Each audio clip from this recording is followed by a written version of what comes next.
I'll make it up, I'll make it, I'll make it up, I'll make it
Good evening, everyone. It's June 9, 2026, 11 p.m. Central Standard Time here in Champaign, Illinois. You're watching Call for Two. I'm having my morning coffee. We've run out of the Mexican Chiapas, so I am drinking my Papua New Guinea, which is my second favorite. Now, I'd like to welcome everyone to this live stream.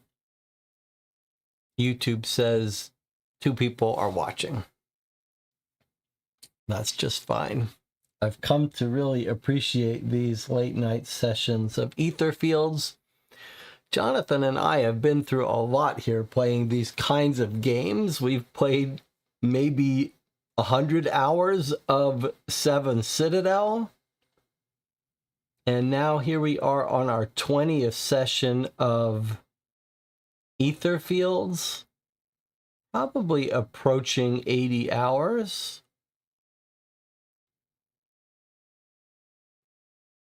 It does feel like we are coming in the home stretch here of Etherfields. I'm going to be sorry to see it go, but actually, there's quite a bit of additional content. There's another campaign in this main box. I still haven't gotten confirmation about whether all the dreams are different. And then I have a couple of expansions. Etherfields, I can see where it's got its little cult following. Maybe I'll save this discussion for when we finish the case, but I occasionally get someone asking me about how we're playing it. I got a question the other day about whether I had cut the map the board up. The original board is very tall vertically, and lots of people have complained about it. This is the neoprene matte version, and I have, in fact, cut it. The board there's a whole bunch of other parts to the board that you're not seeing because they're totally unnecessary. Really, the only board that we use is this grid. This we use, but we really don't need to. I could take this off the table. It doesn't do anything. There's whole parts of the board that we're not using at all. We are making use of a whole bunch of 3D printed components, though. I use these little customizable, made in OpenSCAD, configurable card grids that snap together. And I like them because I can lay out my cards and they stay all nice and neat. As we know, all board gamers seem to suffer from some kind of OCD. And then we also use this little grid for the dream world to let me move it back and forth. And then a whole bunch of 3D printed containers to hold the cards, and these, which we used a lot during 7th Continent and 7th Citadel. All right, let's talk about where we are in Etherfields. Our last dream had us at Phantasmagoria, I believe. And we are working our way through new dreams, and basically, actually, at this point, if you look at the dreams that we have left, we have only one dream to a place we've never been to before. And then we have 5 return dreams that we've been putting off. We haven't done a single dream that has us return to a place. I believe that's right. And then we have one dream, which we think is the finale. It needs 6 silver keys, and we have so far now collected, I believe, 4 of them. I believe that's right. Each one comes with a little story that, yeah, there's 4. Now, we haven't gotten them quite in the right order. It seems we're missing the 3rd key. Maybe that's from the one dream we haven't been to yet. I'm not sure. We have learned about the ongoing story. Could you summarize, Jonathan, you think, what the story is that we've learned? Basically, we know that... How would you summarize our story? Basically, we are sort of scientists that have discovered how to enter a dream world. And it's because our world is coming apart. We have come to enter this alternate dream world. And we know, like, the dream world people think they're in reality.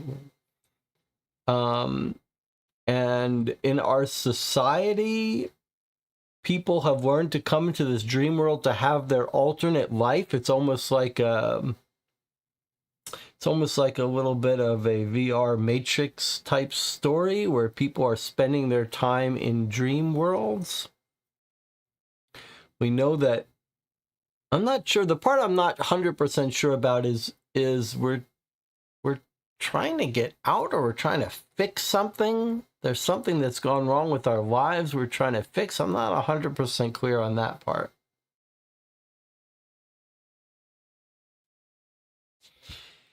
In terms of our state here, we've got one item, a flashlight, an item that we made good use of in the beginning of the campaign, but haven't used all that recently. We do have a full set of progress cards built, one face down, the rest of them out, and it's actually a set that is done very well by us. Our mask lets us hold 2 extra cards, so that brings us from 6 to 8. And then we've got analysis, which brings us up to 9. So we actually can hold 9 cards in our hand, which we very rarely have, but it's a nice power. Long arms lets our assault actions reach 1 plus, assault range, which is normally 1, now goes up to 3 with these 2 red cards, which is great. You don't have to get too close to the entities to attack them. We've got a shotgun that we've been remembering to charge up every once in a while. We've got a really nice card called I Run to Live, which lets us throw out a card to move one space. Frequently you have a card you don't need, you can move a little better. And then we've got this yellow card here. What's it called? Builder, that lets us have, instead of 4 progress cards, lets us have 6. And the one that we have face down is our card that lets us double the delta phase. Choose 2 results in the delta phase, which is pretty nice. We try to have that ready when we're going to enter delta phase. But we haven't seen delta phase in a while. Remember, we got a card that changes how delta phase works a little bit. It makes it more likely that we'll hit delta phase, so we probably should do this. Now, we do have 2 keys left over, so we're probably well set to enter a new dream quickly. On the other hand, we have 4 distress. So we're going to have to find some way to heal up, and we have quite a few cards sealed. Actually, not that many cards sealed. Looks like close to 9 here.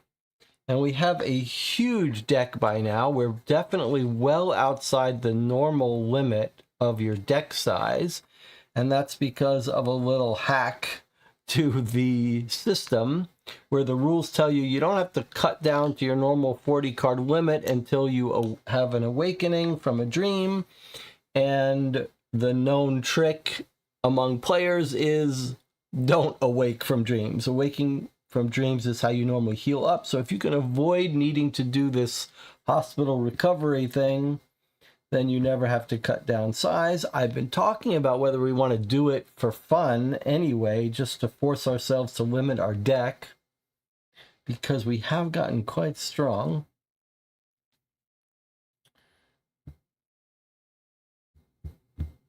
Anything else to talk about? There was a period of time in the middle of this campaign where we were finding these symbol tokens where you're trying to match up the graphic on cards.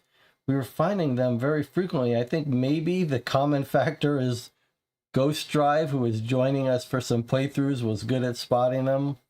Or I don't know, maybe we've gotten lazy or bad, but we have not seen a new symbol in a long time, and I would like us to find some more, because then we get to read some interesting little new text. So keep your eye open for these. I mean, some of these have color schemes. This looks like an underwater door that you can open. This looks like an eye. Looks like a radiator here. White flash. Some of these colors are recognizable. That looks like chains in a tunnel. This looks like a car rear view mirror. This looks like a little bit of a cityscape. Maybe some newspaper.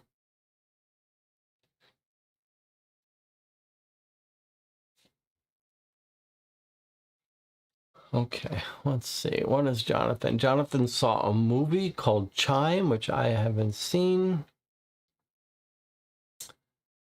I think we're down to our last new dream. When we get all the silver keys, we might reread the lore on all of them. That's a good idea. We also don't really know what's going to happen. Is the final dream just going to be that one dream and it's over, or other stuff will unlock? We don't know.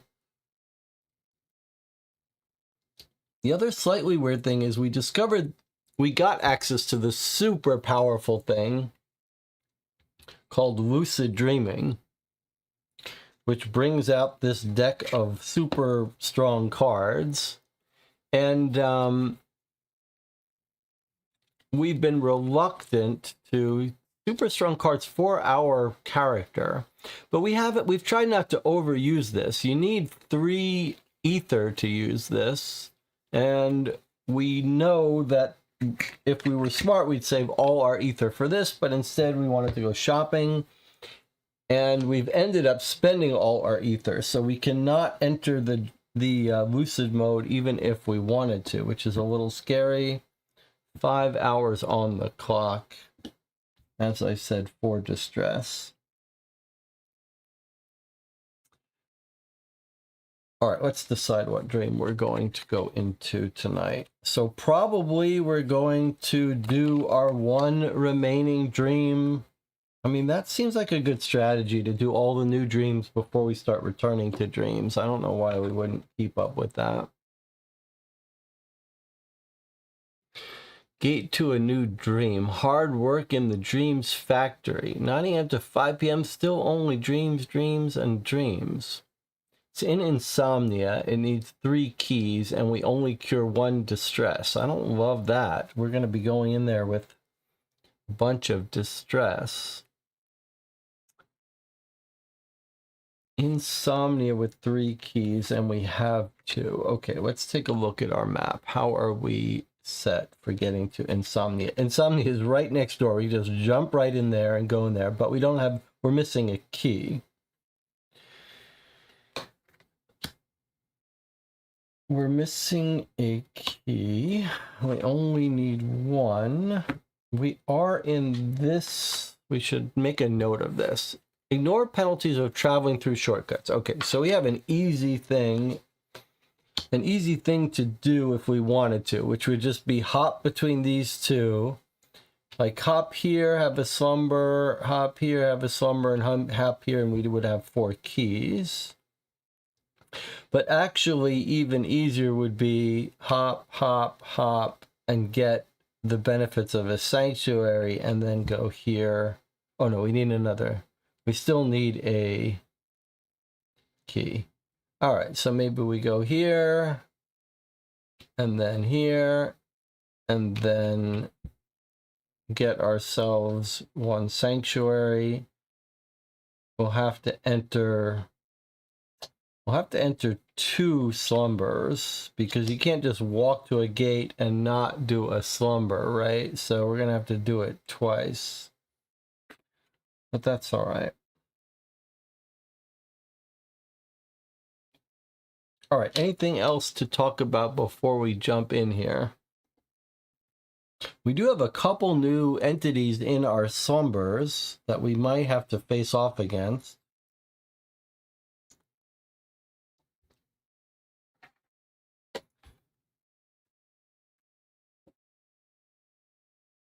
Remind me about also, we're also looking for those.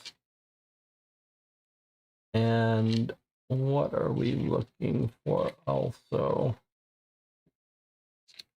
We finally used our penguin a bit recently. What am I looking for? I'm looking for the rules of sanctuaries. Sanctuaries don't let you cure a distress. That's too bad. Well, the only tough thing is going to be if we enter a slumber here and start getting distress. Then we're going to be in rough shape. We do have a card that will cure distress. Maybe we'll get a lucky Delta draw, says Jonathan.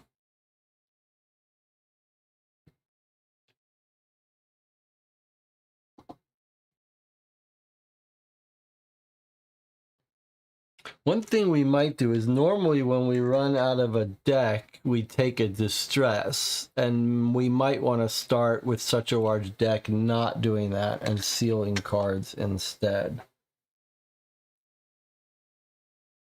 Playing the next dream a little more carefully when it comes to distress.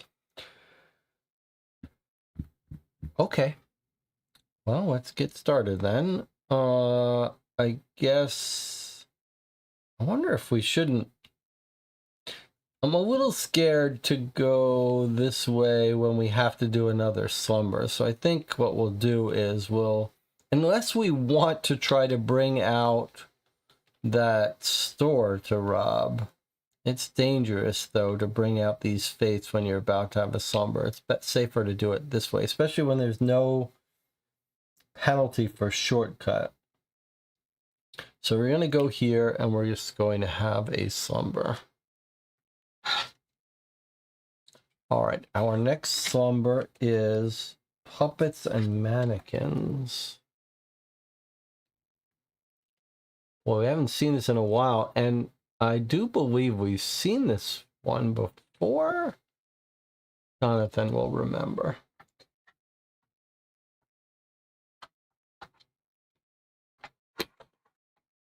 The interesting thing is finally we've got one with a deliverance, which we haven't seen in a while.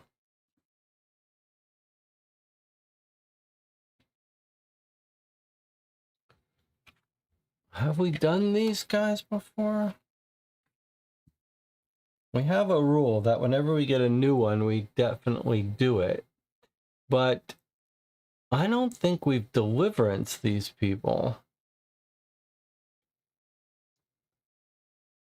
We have a rule that we're allowed to read the investigate deliverance. Remember how deliverance works. Deliverance is a new mechanic that unlocks that lets you try to resolve these entities in slumber worlds in different ways, frequently quite expensive ways, but it allows you the possibility to maybe get rid of these cards permanently.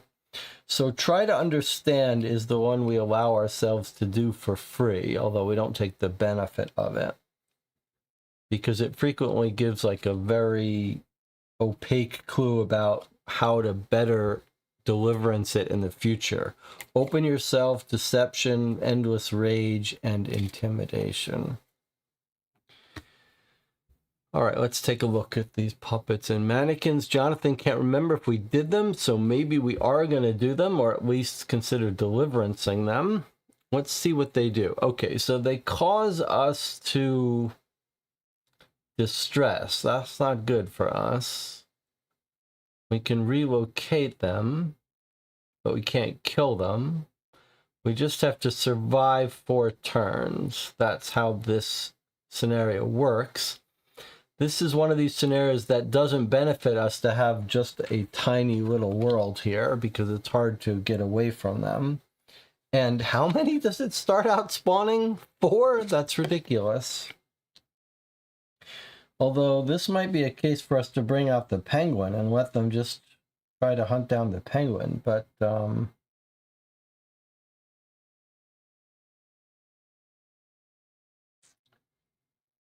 okay, let me read this a little more. So they morph like crazy. That's very dangerous. It's going to be hard for us to survive this. It'd be nicer to deliverance it if we could. Now let's look at how they move. They always move toward a space. I don't remember ever doing this. They move towards a dreamer spawn space. And if they get to it, they seal a card, and then they jump to a dreamer. So they don't actually come after you. They go to a spawn space. Wow, that's really going to be tricky, but I suppose there's 4 of them. That really makes life difficult. 1, 2, 3, 4. They're only 4 away from this. You're gonna have to constantly just be knocking them back. Not impossible, but it's a little annoying.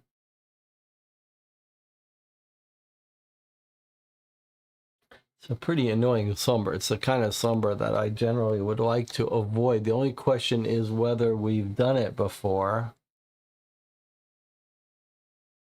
And morphing, that's really going to be...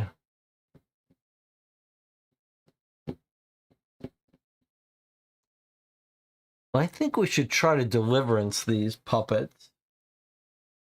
Or skip them if we've done this before. But since they're available to deliverance, I guess... All right, let's give it a try. Let's give it a try and let's try to deliverance them. So we start here. I guess we want to be as far away from them as possible. So we'll start here. Our shotgun is good for these guys, but I'd rather not waste it on these. 4 puppets come out. All right, and they use the human shapeshifter, which we don't even know what it is, but well, okay. Since they're human shapeshifters and puppets, let's just bring out. No, these are our people. We don't want to use them.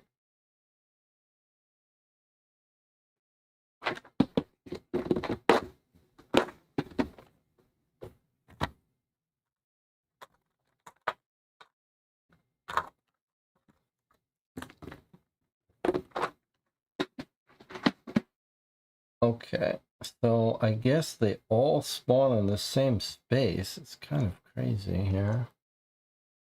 We're using these cult figures painted from Mansions of Madness. 4, really? Okay. And we're supposed to survive for 4 turns. See why that's no good.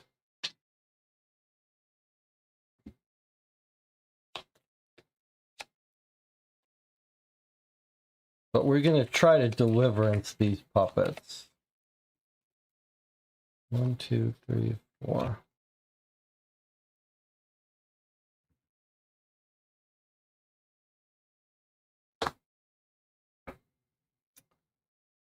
Unfortunately, we have no cards in hand. 1, 2, 3. Okay, we're going to take our turn drawing 4 cards.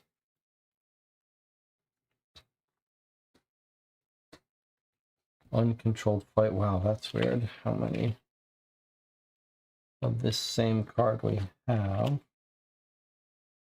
You know what we really could use? We could really use the card that lets us hurt them all with a single action.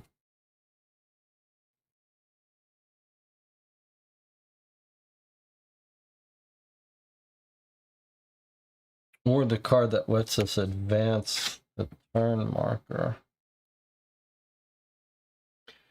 So when these guys go,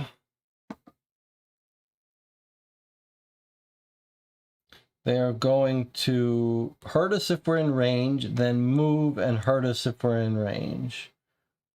So not terrible for us, but because they probably won't get in range, but more importantly, they won't morph.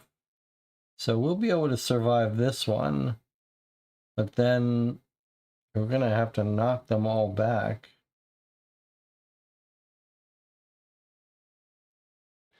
Let's try to solve this with deliverance, though. 600.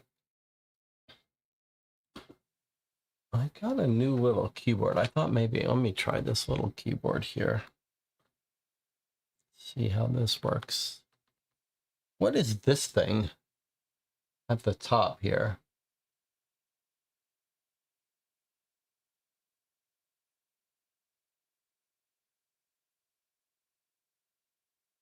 What is this nonsense?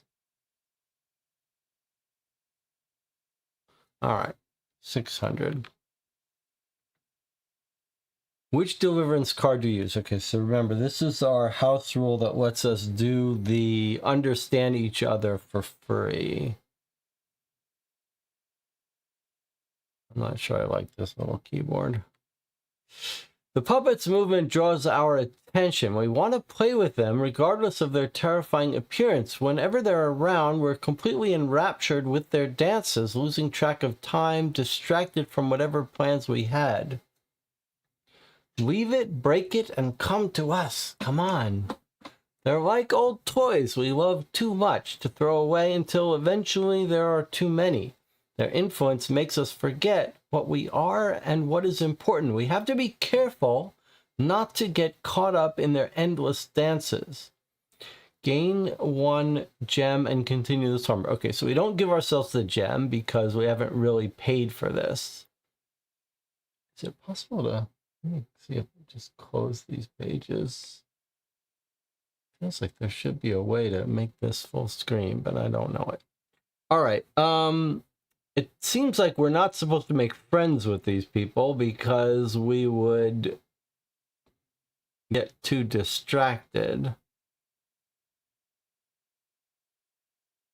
It seems like, yeah, maybe we should destroy these so we're not getting distracted.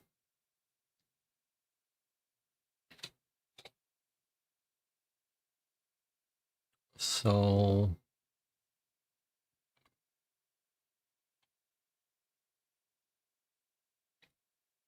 intimidation or rage? I mean, that's a lot. 20, I don't know how we would ever generate 20. Try to intimidate them. We want to play with them.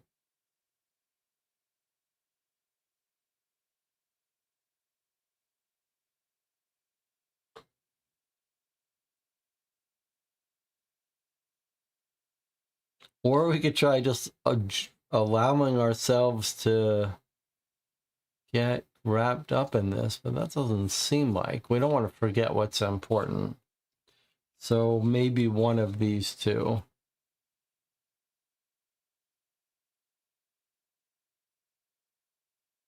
But maybe they're not going to get intimidated, and we really need to do this one. I don't know how we're going to come up with that. Not only is that going to be difficult to do, but we need to spend all our assault dealing with them.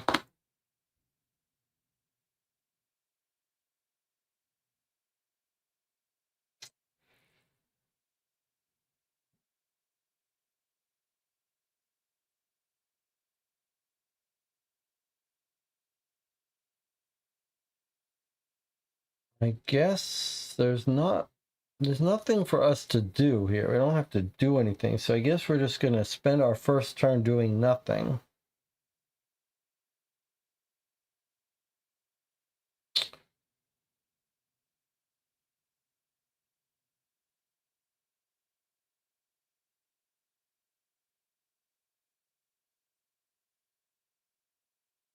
Since we can hold a full hand of cards. We do have a card that gives you that much wrath. Yes, we do. I forget what the cost of it is, but it's pretty high. All right, so I'm going to pass my turn because there's no point in doing anything else. Now, these guys go in range. Then they move each. Okay, but they always move towards a space. Okay, that guy moves 2. That guy moves 2 and moves again. He may hurt us. We don't really want to spend this to avoid him going again. He's going to cause us to suffer distress if I let him move towards us.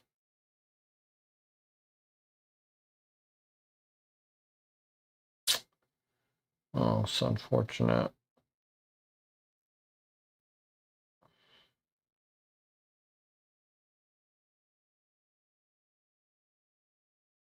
I guess it's better to spend this and try to avoid that. All right. All right, that's a normal move. Well, that was this guy, so he stops here. Next guy is a 1 space move. That's almost worse because it makes it hard for us to get around him. And a 2 space move. Okay, so they've split up a little bit.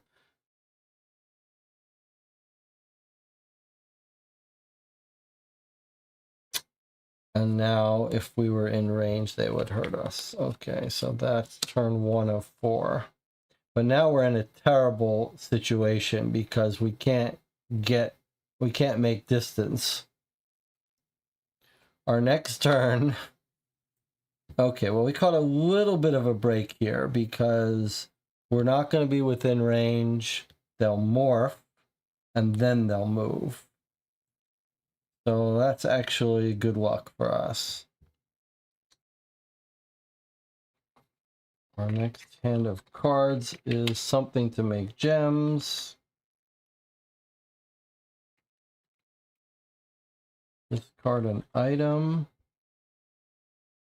Wait. Stun an entity in range.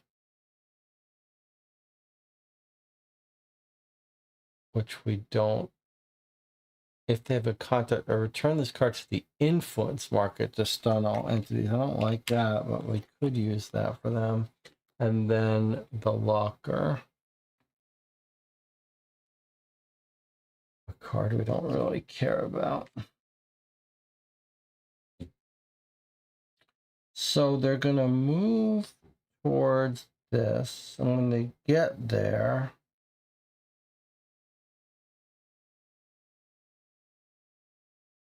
all four of them are going to do this thing and make us seal 4 cards. 4 sealed cards, unless we move them. However, 1, 2. So all 3 of these things are going to get to that space on their next move.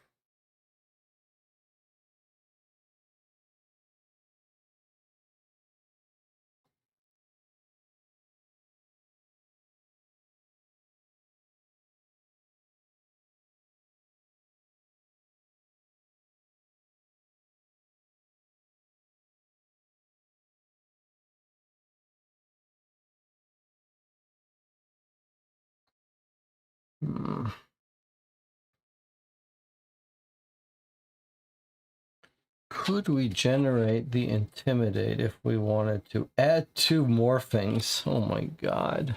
Boy, that would be risky. 1, 2, 3, 4, 5. Not even close.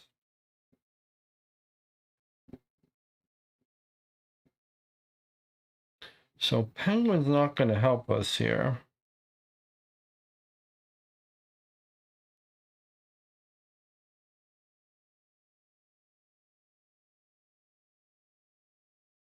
This guy's probably not going to reach it here, but all 3 of these will.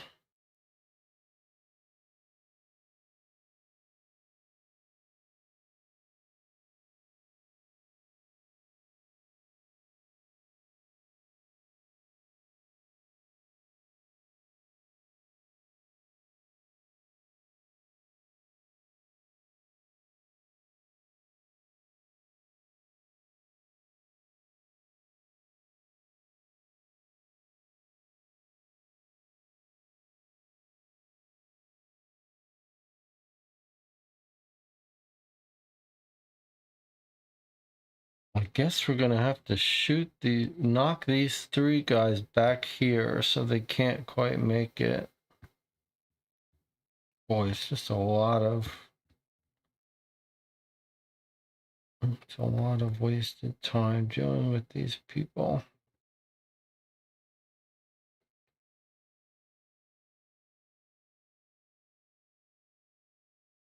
They're not really harming us, they are just causing us to seal cards, so maybe it's not the worst thing in the world to just knock a few, let one occasionally get there, seal cards. It's not the end of the world.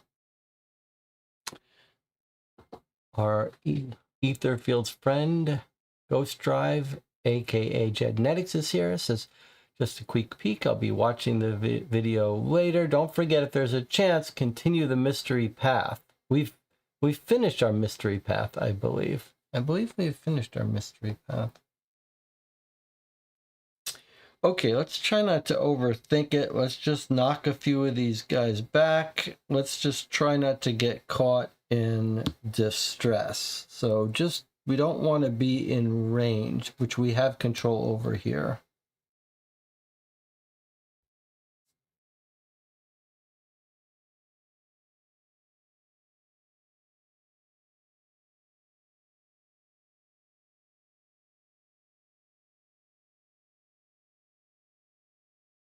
All of our assault is 3, so we can actually reach these guys with normal assaults.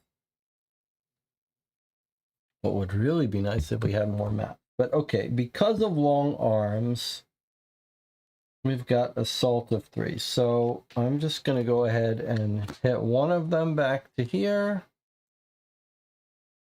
And then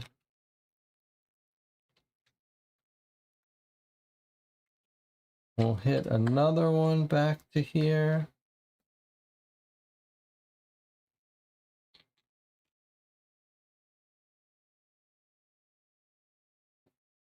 And then I don't think we're going to need, well, we might need controlled fight eventually. That would be nice to hold on to that. I guess I'll stop here. I wonder if we should consider using this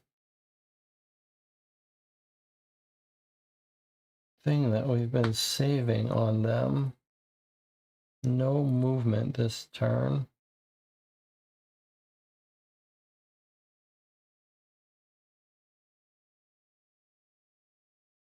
I think we should. We've been saving this for an emergency. I'm not sure this counts as an emergency, but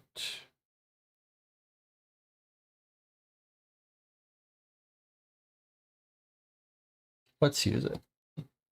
So no movement for the enemy this turn. They're just going to do their thing. And I think I'll hold on to these cards, although it would kind of be nice to... Well, okay, let's do it. So our turn is done. Their basic effect would be to cause us distress. They are going to morph.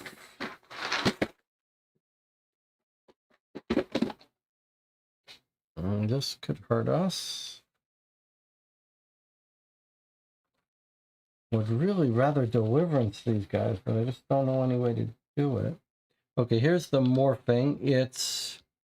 We can't use shining gems.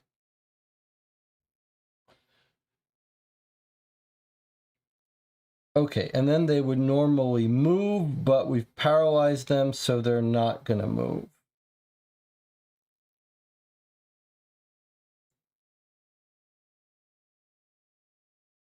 So that's done. That turn's done.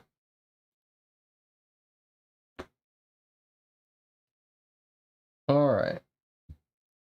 Distress, distress, and morph, and then they move.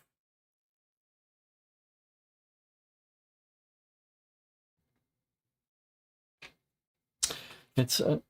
Ugh, there's our flaw. It's annoying because we would like to try to deliverance them out. Okay, draw a full hand of cards. Here's our flaw we've just drawn. Discard an active item and restore an item. Okay, that one we don't really mind. So we're losing our flashlight and gaining a vintage car.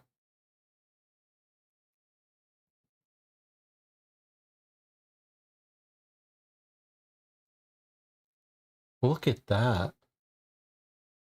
So the only really bad part is that if we had not drawn this morphing, we would be able to use this to get ourselves 3 gems and then use this item and be able to re-roll the die 3 times and almost guarantee we could end this slumber. That would have been nice, but we didn't, so we can't.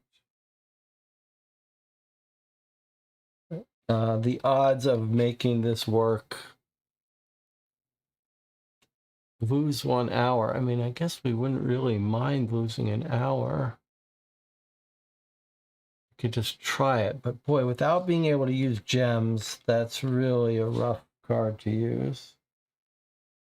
Since we're going to have to enter another slumber, I think we'd be better off not using it.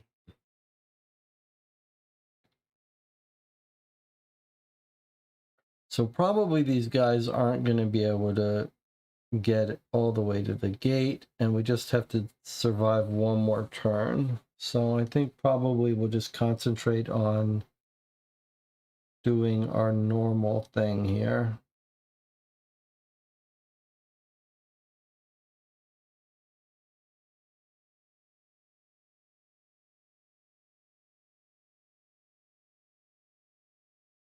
Although we do have 1 re-roll.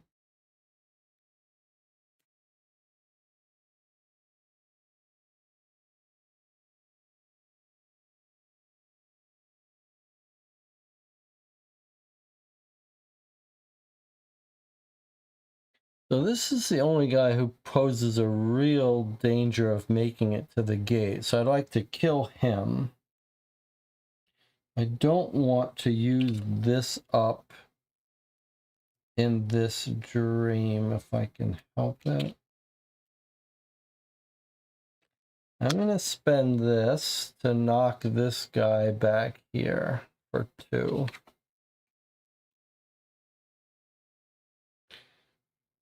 And now we really could let the rest of them do their move. They're probably not going to do this. They're certainly not going to be within range.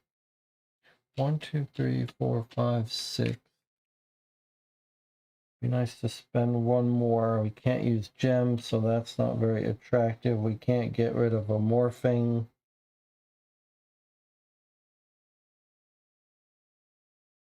That's not quite true. Oh, we do need 3 keys.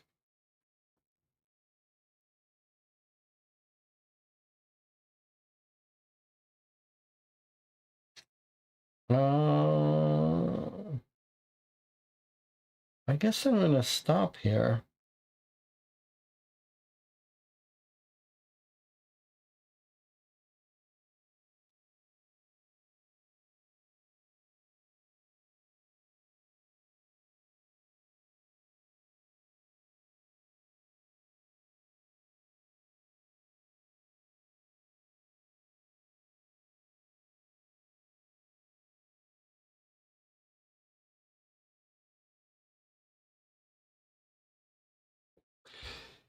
I do remember where these puppets came from. It was a dream where I had to choose between helping the locker and another piece of furniture. Okay, I remember that dream. And genetics tried to trick us into making them more powerful, so I'm pretty sure we never fought them before. Okay, that makes me feel a little bit better. At least there's some reason behind us dealing with these people now.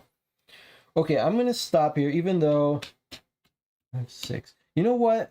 I'm not going to stop here because I'd like to draw a full hand of cards. I think...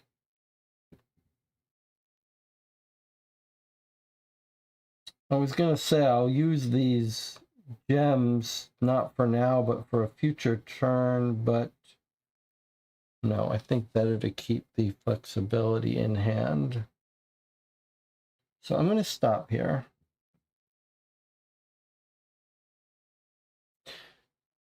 Okay, basic effect. If we're in range, we would take distress. We're not. Red effect. If we're in range, we take a distress. We're not, but they do get a morphing. Now, if this is a move, well, whatever it is, we can survive it. No mask. Okay, that's terrible. That's the worst thing we could have drawn. Because now we've got our normal hand size of 6. 5, 6 plus 1, so 7. Instead of normal 9. That's pretty bad. Now I wish I had used that. And then they're going to move. Okay, let's move them here. This guy moves 1. This guy moves 2 and then moves again. Moves 2. Okay, that guy's going to trigger. Next guy moves 1. Next guy moves 2. Okay, so this guy made it to a gate. If he ever gets to, not a gate, a spawn spot, then we have to seal a card. So we've sealed a card and then we relocate him wherever we want. No, we relocate him to us. Fine.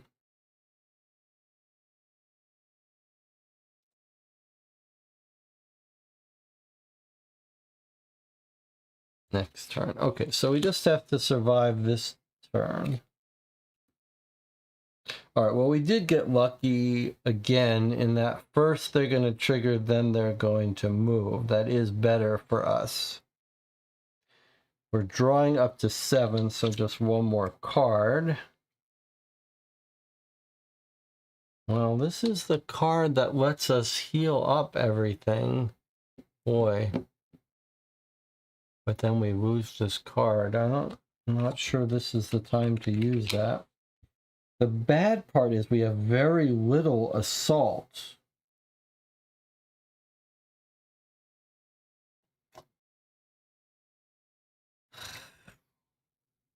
So they're going to morph, do their effect, and then move. So they're not going to be able to harm us, but these guys could all make it here.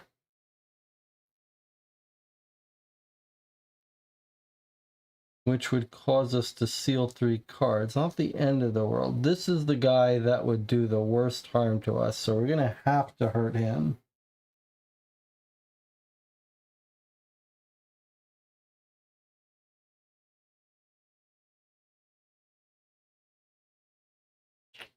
And then these guys would make it to the gate, so I'd rather kill them.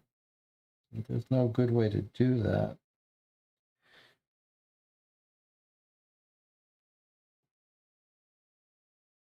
Wow, that's so unfortunate.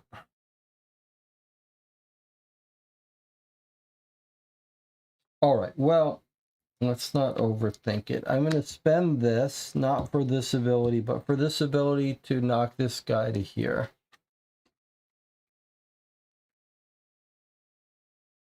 And then I think we just eat the 2 sealed cards that these guys are going to generate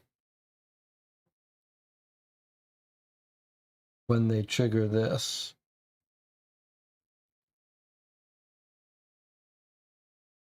Because I can't generate easily enough wrath to kill these 2. Oh, I could with the shotgun. Do we want to use these 2 shotguns to avoid sealing 2 cards? I don't think we do.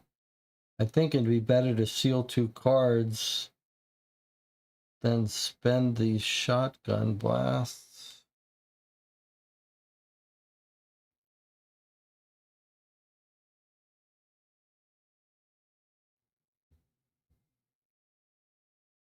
Yeah, I think that's it. I think we just let them go.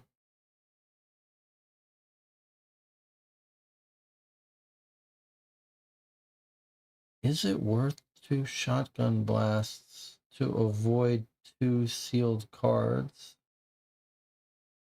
That is the question. Look at this terrible loot also.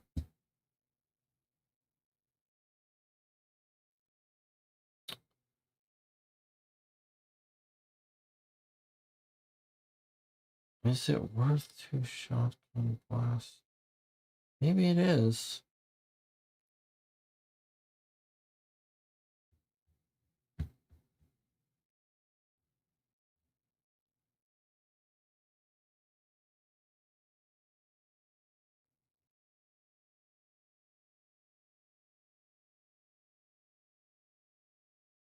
Well, let's use 1 shotgun blast to blast one of them for sure. All right, let's do that as a compromise. Okay, red happens. They're not within range, but they do morph again.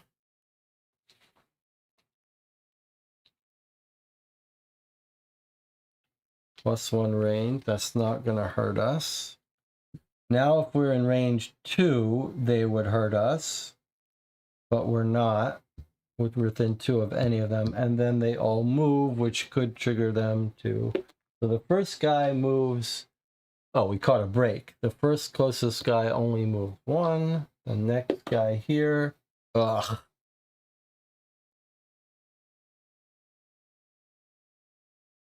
He moves 2 and then goes again, which brings him to us. And then the next guy. Come on, guys. Really?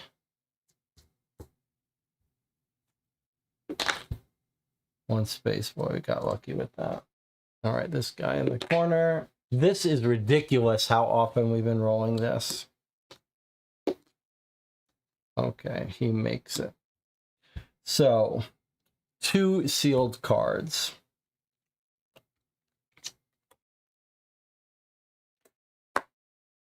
And then they relocate to us. These guys don't make it. They're in range, but that doesn't matter. Okay, well, we have survived these really annoying puppets. This is the exact kind of thing I do not want to ever do again. We're done with this slumber, and we couldn't get it deliverance. That's pretty painful. That's my least favorite part about Etherfields, those slumbers. But all right, we managed to avoid getting a distress. So at least there's that. And we get the loot from surviving 4 turns. Guess what our loot is? Suffer a distress to gain an ether. We really can't afford to suffer distress, so we're going to get no loot.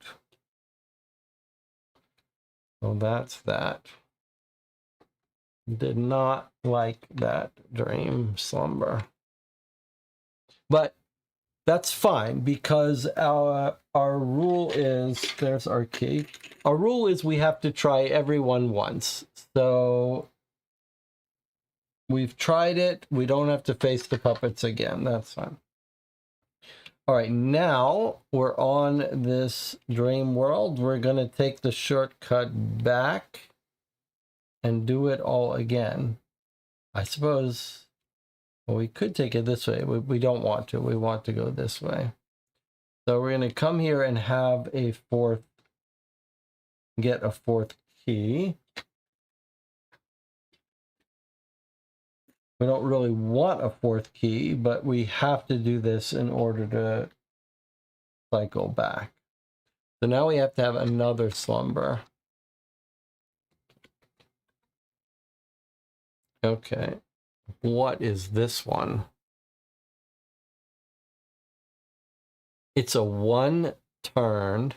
I don't think we've seen this guy before. What on earth is this?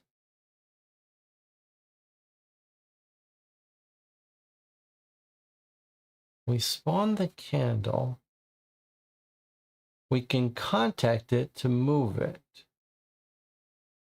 We can assault it to put a light in the space where the candle is and put a generic marker in that space. When you're out of turns,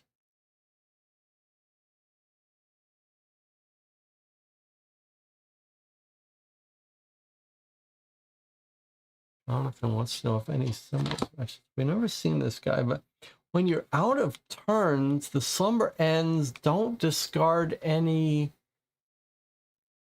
areas. So this is such a weird thing. Basically, it feels like this doesn't do anything. It doesn't actually do anything for the current slumber, but it leaves stuff on the slumber map that you would then see again on your next slumber. But we're not going to have a next slumber, so this doesn't affect us.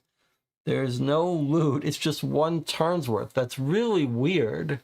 This would be a way to change the dream map, though, for a future slumber, or to deliverance this. Okay, does this guy match any symbols? I don't see any. Do you? Is there a better way to do this?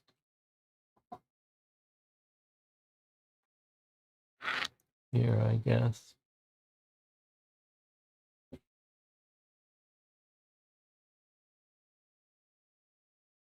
It almost looks like this back window could be some of these purple colors, but not quite.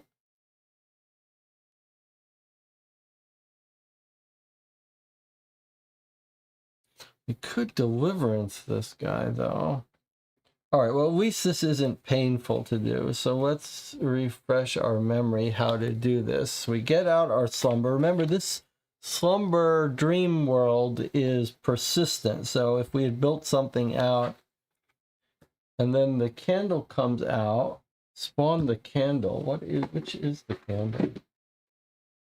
What is the candle supposed to be? Candle.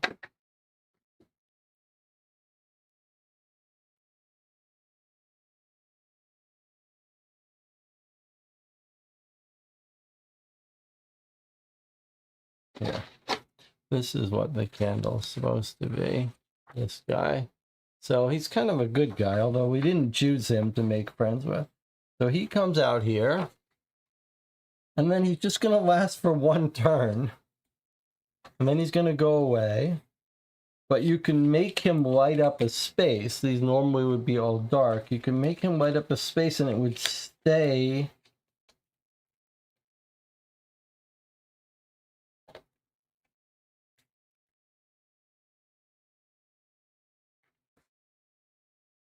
It would stay out to the next slumber.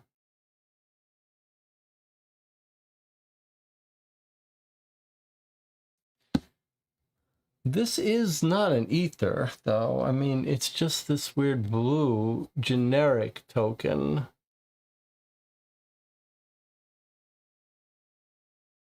But why? Why is it putting out these extra tokens? I'm not sure I understand that rule. Like, why isn't it just saying put the lamp symbol out? Why is it having us? Oh, I see. Because if you used your flashlight, for example, to put out light, it would disappear. Okay, but anyway, this is absolutely no value to us, putting out light in the slumber world. But we should try to contact him because he is friendly. Maybe we can make friends with him.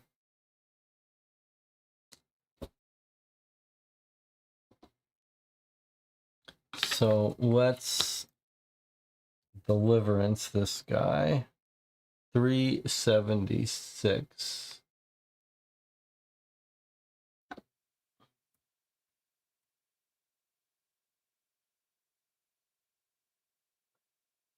And we're going to try to understand the candle.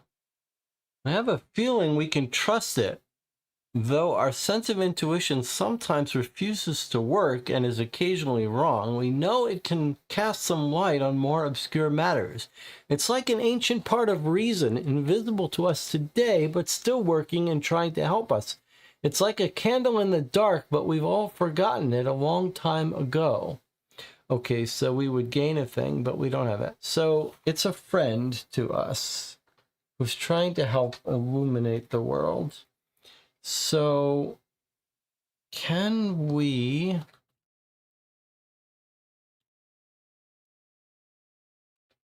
try to open ourselves? But guess what? We don't have an ether, so we can't afford it.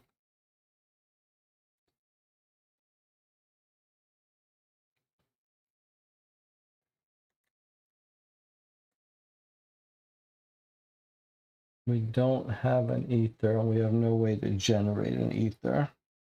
So we're not going to be able to do this. Can't we spend a key for an ether? No, I don't believe we can. I think we can spend a key for a gem.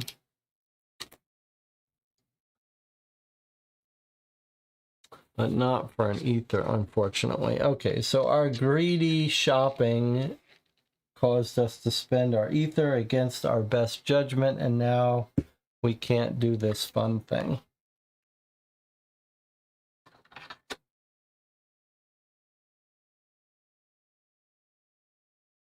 I don't see any other way to get an ether. All right, so we're just going to let this turn go by then. But we might as well draw up to our hand size. 1, 2, 3, 4, 5, 6, 7, 8, 9.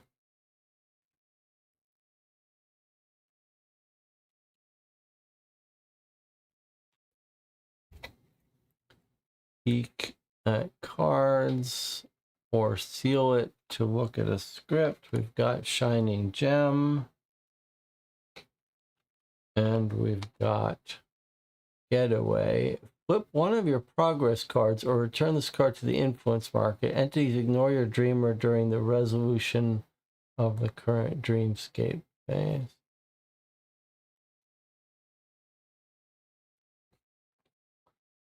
Are you sure it's not on the base action card? Okay, I'm gonna check. I'm going to check. You think that the base action card lets us generate an ether for a key? Is that right? Is that what you're trying to tell me, Jonathan?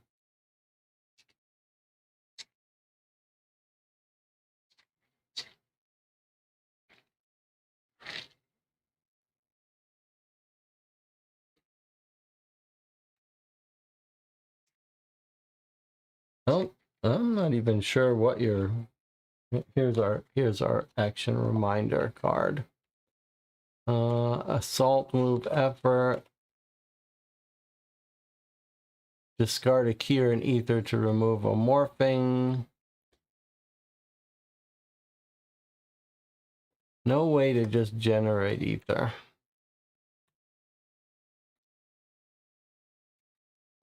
No way to generate ether, I'm afraid.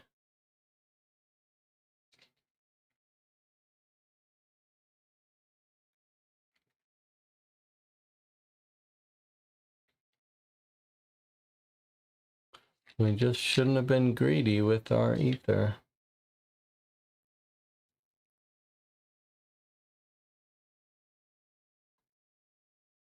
I mean, we could give ourselves more turns here in this dream.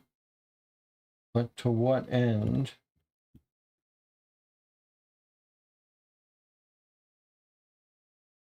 If we can get over there, we could get a gem.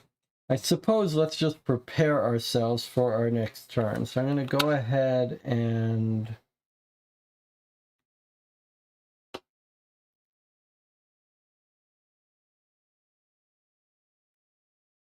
spend our So Shiny to get 3 gems.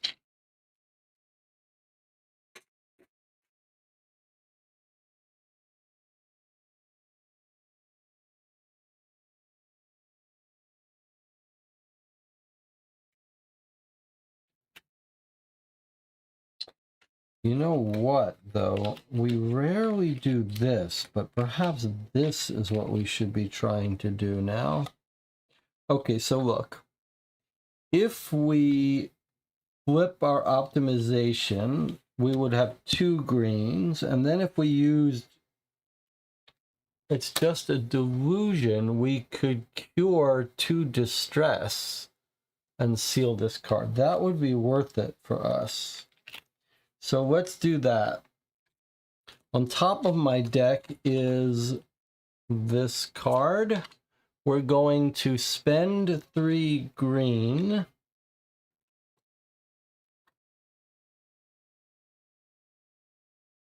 to flip over. So I'm going to take this card. I'm going to spend 3 green.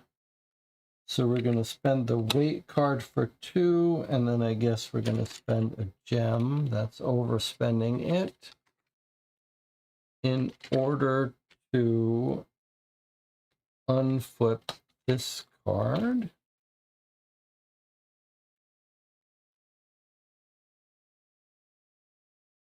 And then we're going to spend another 3 green, which we're going to use 2 from here and 2 from here. That's 4. In order to cure the number of green cards we have, number of green progress cards we have built, which is 2. So that's going to cure 2 distress. And then this gets sealed. That's not a bad trade-off. 2 distress. And then we're done here. The turn goes off. He doesn't move. He doesn't do anything. And that's it. Candle goes away. Slumber ends. It's too bad we didn't get to see his deliverance effect. But at least we had a calm, uneventful.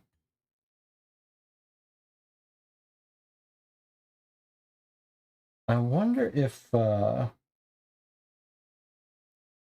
know what? I'm going to spend an hour here to have another turn just to prepare us for the next dream. Because I feel like we're hogging these hours when we don't need them. So I'm just going to use this to draw more cards.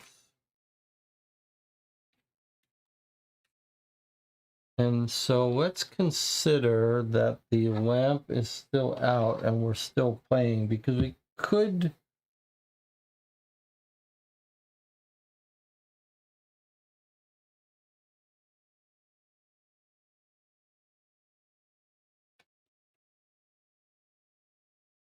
I'm going to go ahead and... no, I guess we'll hold on to this. Okay, I'm going to stop here. That's the end of our turn. I did eat an hour to do that, just to help prepare us for our next turn. We are now ready to go into our dream.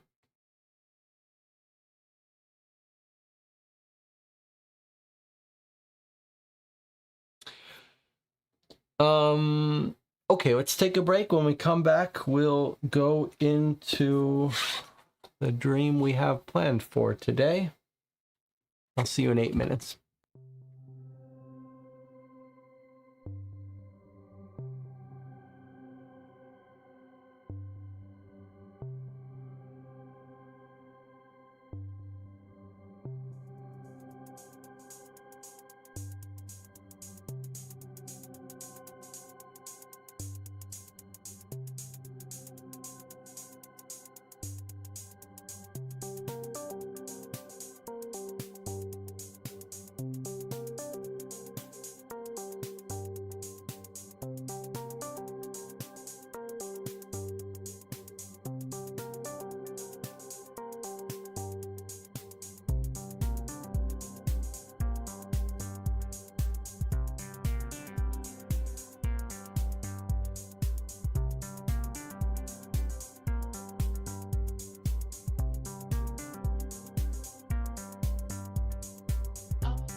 I'll make it up. I'll make it. I'll make it up. I'll make it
We're back. You're watching Call for Two. We are in the middle of an Etherfields game and about to enter a new dream. It's in Insomnia. It takes 3 keys. We have 3 keys, so let us go and travel by shortcut, which we don't have to pay for because it's the season of secret paths. We're in Insomnia. We're going to pay our 3 keys, leaving us 1 left over, which we could use in an emergency. Where did the keys live? And we're going to enter the dream. So, cure 1 distress or unseal their top 1 card. All right, I'm going to go ahead and cure a distress. Now we've managed to cure most of our distress. We just have 1, so we're in pretty good health at least. Take all 1/6 secret cards and tiles and reveal the 4 setup. So let me move this off. Put this out. 1/6, huh? Okay, let's see. What does 1/6 look like? There's our 1/6 tiles.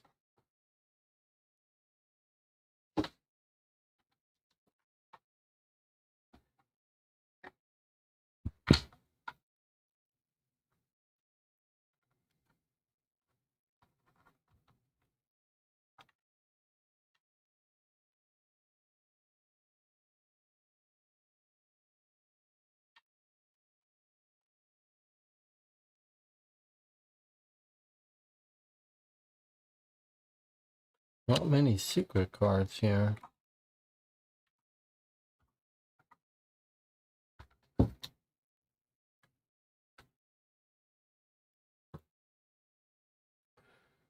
One 6 secret cards and tiles. Reveal all 4 setup tiles. Okay, so there's only 1 tile we're not getting to see and 3 cards. 4 setup tiles. Okay, let's just look at the back of this one.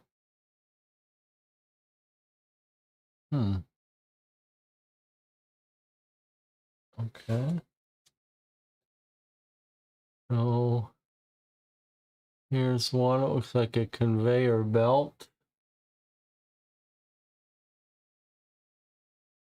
When any pack leaves the dreamscape. Whoa, that's weird. Check the automatic walls. Then we have a checkpoint. Okay, that is weird.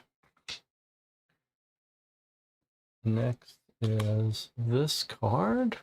We got a little carousel, merry-go-round. We've got some underwater stuff. Another checkpoint.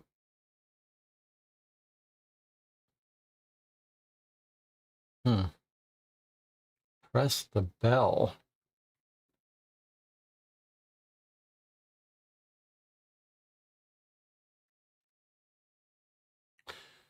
We have a steering console and another bell that can be pressed.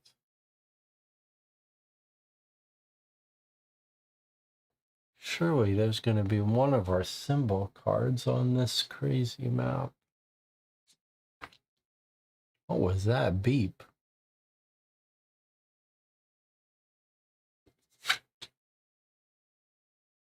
We've got a canteen and another bell that can be pressed. You didn't hear the beep, huh? Well, I heard it. It was a very unusual sounding beep. So we've got this little, I don't know what you would call it. All right, let's read our introduction before we flip this card over and read the rest of it. Introduction is 295. Welcome to the Dream Factory, where we can manufacture and conjure anything our customers desire. Hell, we shape the way humanity thinks, what people yearn for, what people gossip about, what thoughts caress them to sleep at night. If we don't provide them with dreams that are good enough, they'll start dreaming for themselves. Can you imagine that? There's no way we could compete with that. We'll have to work harder if we want to keep our jobs. We need to extract raw materials, primary urges, needs, and fears. We'll mold and adjust the ratios until it's just right, and launch these dreams straight down the production line. Where are the employees, you ask? They're around here somewhere, probably just taking a break. Remember, at the Dream Factory, we don't produce junk here. Only the best high-quality dreams exit our doors. Sounds like we might get a new dream from this dream. Okay, but that didn't shed much light. Let's look at the back of this card now. Make 3 decent dreams. What the hell? When there are 3 story tokens on the Dreamgate tile. Okay, so we need to make 3 story tokens, whatever those are. Special rules. When you are in assault contact range of a worker on a checkpoint with one of those, you may... Okay, so you might be wondering what those are. Those are... We haven't played with those because those are almost always used for multiplayer. It's used when there's some action that takes like, you know, multiplied by the number of players. So if there's something like you have to assault 3 per player, you use these to keep track of the accumulated values. So when you're doing single player, they're never needed, but I guess they're being repurposed for something here, I guess. All right, let's read this now. When you're in assault range on a checkpoint with one of these symbols, you can do an assault 3 or a contact 3 to duplicate one of these to 2 of them. There could be a maximum of 3 in the dreamscape at the same time. Or you can change the color to another. And then you can move the stack along the tape to the checkpoint with the worker. So these are like resources we're making. So duplicate 1 to 2. That's an awkward way of saying it. Just seems like it's saying we can make 1. Right? Duplicate 1 to 2 sounds like it's just saying you can make 1 of whatever of a color that's already there. Maximum 3. Or you can change a color. And then you can move the stack to the next checkpoint.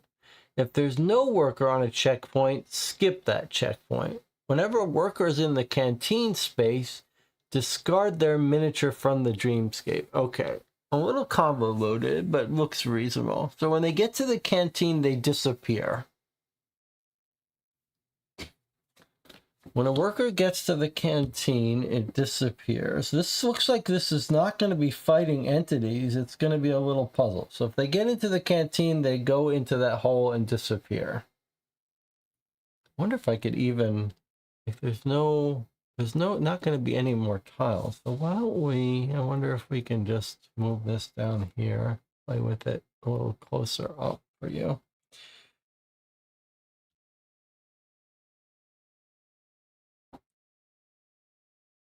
All right, and then we've got a checkpoint. Can we see what this path is? It's like this tape that goes from here through here, around here, and here. It looks to me, and there's the arrows of the checkpoint. Okay. So starts here and goes this way, through this checkpoint, through this checkpoint, through this checkpoint, and out. 1, 2, 3, 4 checkpoints.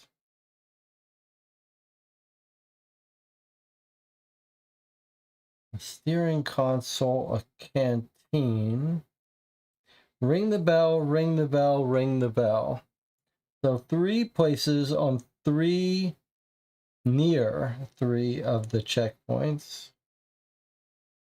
In fact, before each checkpoint is a ring the bell.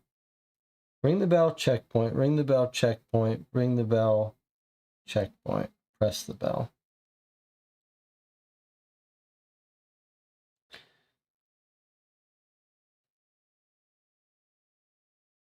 We've also got check the automatic walls, steering console, which you would only do once because it reveals card A. We can contact the canteen. There's also something weird. It says when it would leave the dreamscape, we read a certain thing. When a pack would leave the dreamscape. So it moves it along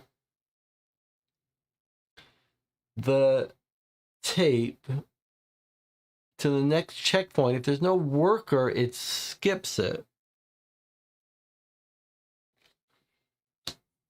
So if you did it here, it would just keep going. It would keep going because there's no worker here and go right out the door, and then we would read this. Now, what is going on here? It says green equals 3, yellow equals 5, red equals 7. I don't really know what that means. Right? Nothing is telling us how to use that information. And we're trying to get them onto this card, but we don't have rules about how to get them onto this card.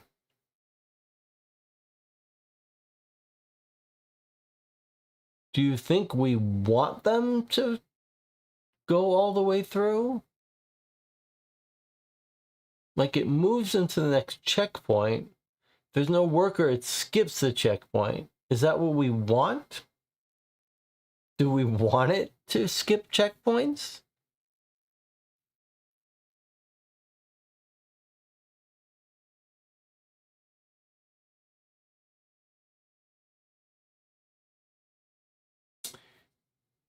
Jonathan wonders, is this a secret thing to read? I don't think it's a secret thing to read, but I will notice something. Look, 573357, like this is made up of these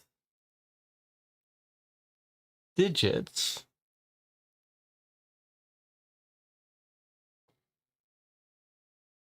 Three, 5, 7, 5, 7, 3.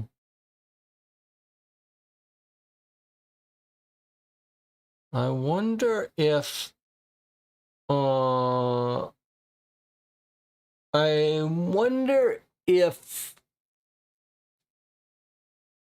we're going to be able to choose which permutation of those digits. Like, is each permutation a different dream?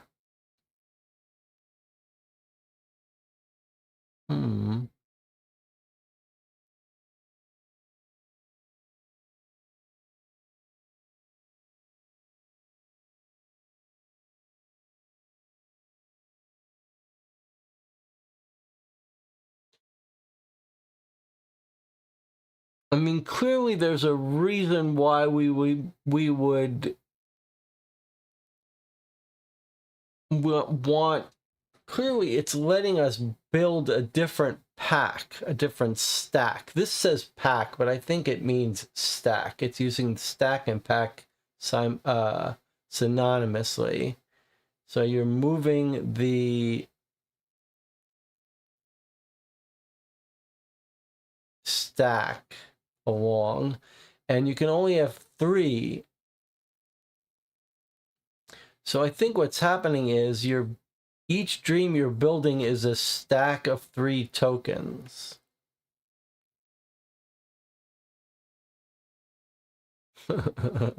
So I think we're building a stack of 3 tokens Like, we could have 3 green, we could have a red, a green, and a yellow. We could have 2 greens and a yellow. We could have 2 yellows and a red. Like a set of 3.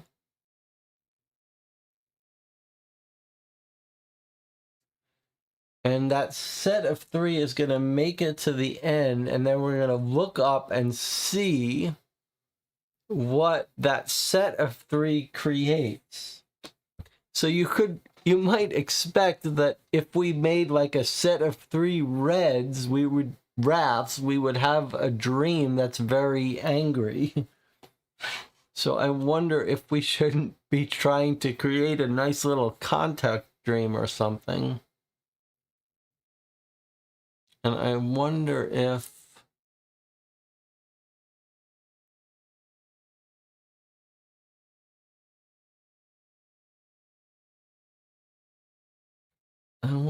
there's some logic to what kinds of dreams are likely to be.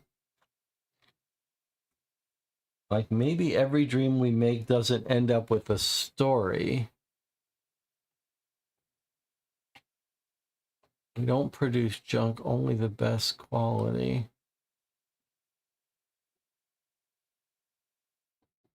But do we want the workers? Like, it seems like it would be easier for us if there were no workers.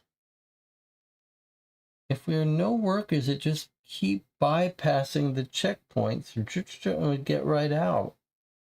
But maybe we need the workers to do something. I mean, surely we do.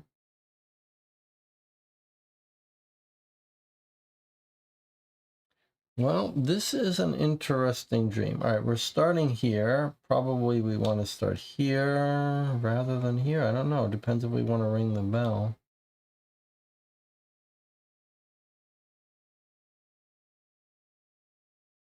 How strange.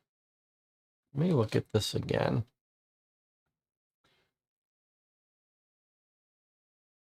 When you're in assault contact range of a worker who's got those things on their space, we can do stuff with them. Okay, so if there's no worker, it would just shoot right through.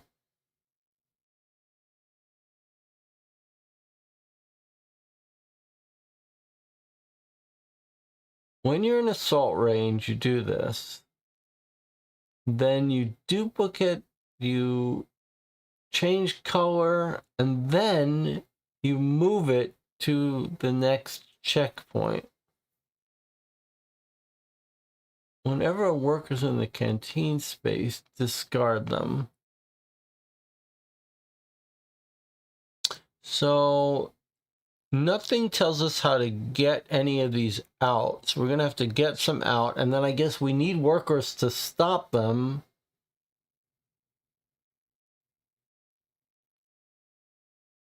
In order to be able to do stuff with them. Boy, this is a weird one, huh?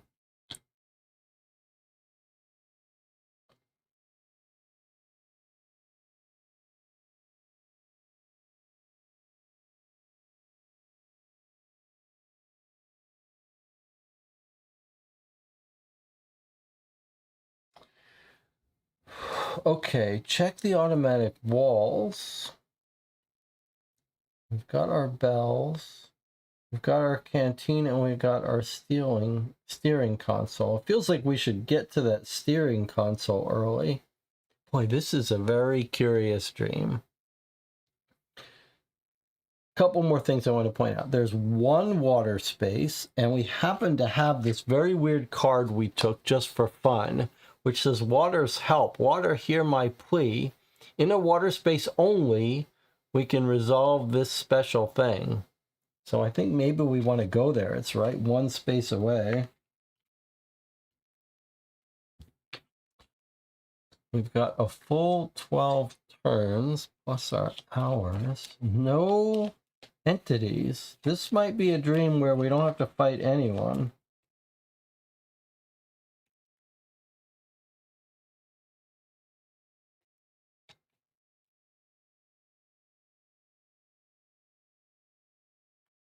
Okay, so first turn, I mean, nothing really happens because we've got no monsters.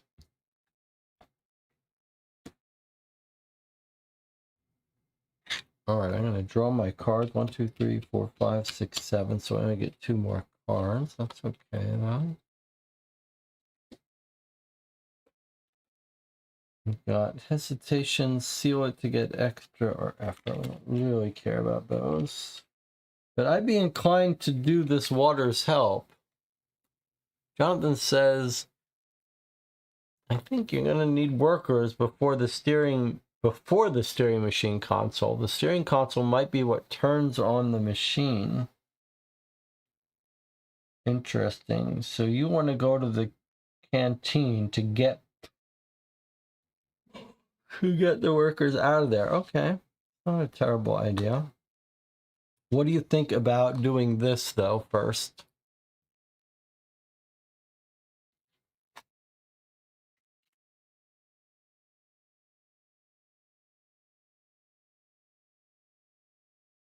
You can also use this to get an item. I guess I'd be inclined to do that. Restore an item from the water space. Okay, so that's what we're going to do. We're going to get ourselves situated. So I'm going to use this. Oops. I'm going to use So Shiny with a red and a yellow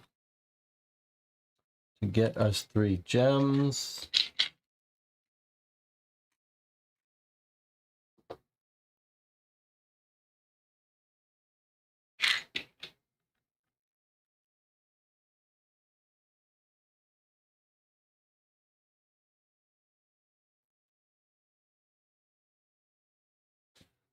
I see that one.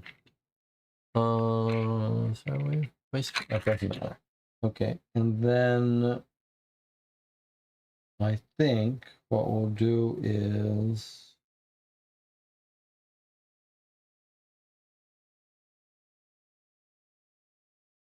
we don't care about this one, so I'm going to use this one to move 1.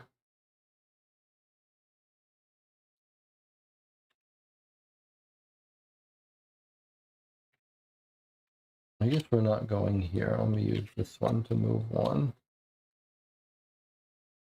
And then I want to do some of these water things. So let's try this fun card. Water's help. Hear my plea. In a water space only, seal this card to resolve S880. All right, there's no symbols here, right? Because I don't want to be doing this if we should be. It almost looks like this is down at the bottom of this, but not quite. All right. S880.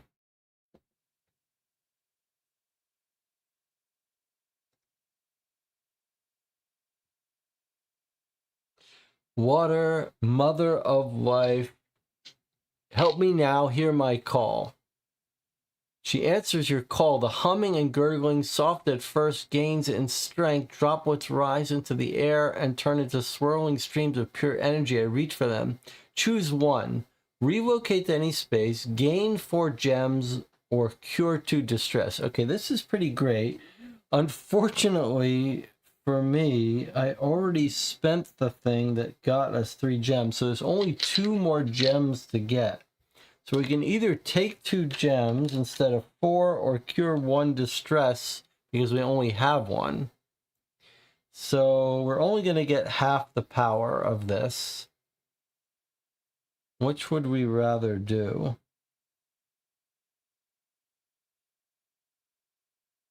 I guess the distress is better for us. So I'm going to cure 1 distress. And then this gets sealed. Okay, but the nice thing is next time it comes up, now we know what it does. This is a great way to cure 2 distress or gain 4 gems. So that's pretty cool.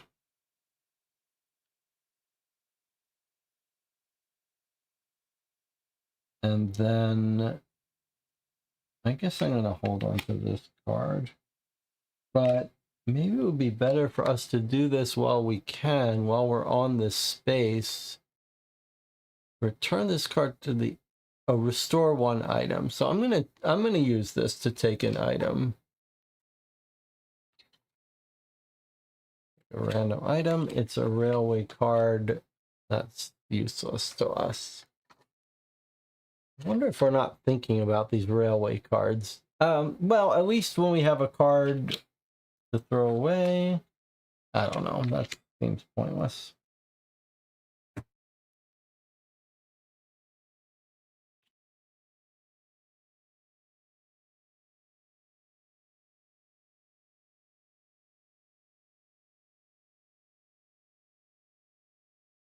So Jonathan wants us to go to the canteen, but we might as well end our turn now. Whenever there's no entities, it's safe to return, and we can draw full up. We might as well not rush it.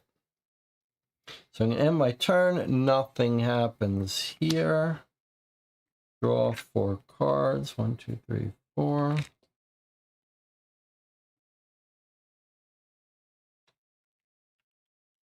Safety zone,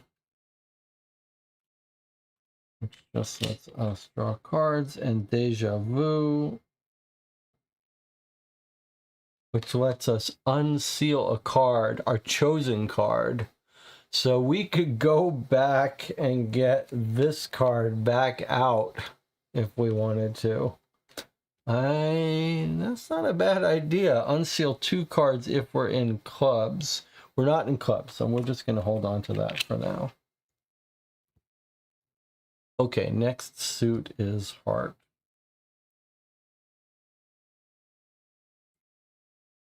All right, let's do Jonathan's theory. Let's go in there and talk to the and see if we can get someone out of the canteen. You sure you want to do that before you go to the automatic walls? And you definitely want to do it before steering, huh? Okay. Let's go right in here and get a worker. So let's use this as our yellow, and we'll use this as our contact. We only need 1 green, but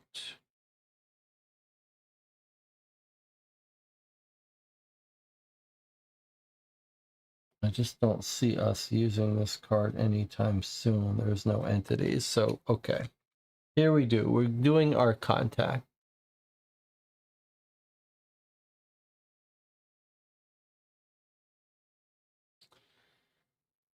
$337.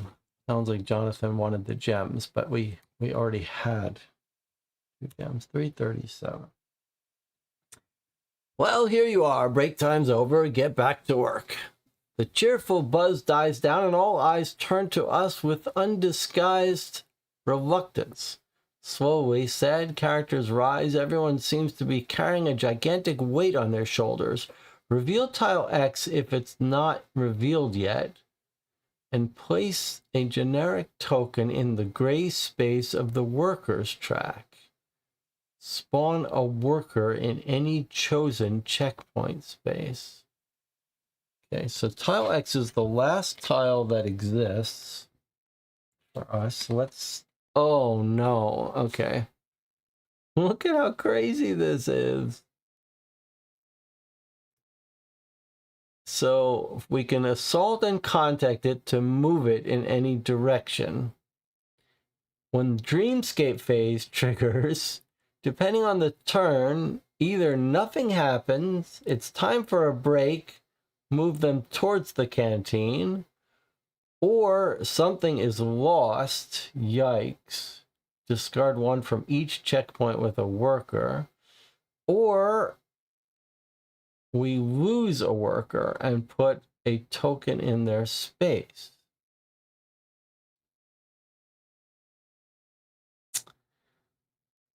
Or we can do a 3... So we can do a 3 assault or contact to move a worker, but it looks like we can also do this. Discard a token and place a worker. Each time you spend intent on actions from this entity tile or from the Dreamgate tile, Move a token on the track one space toward the color of the used intent.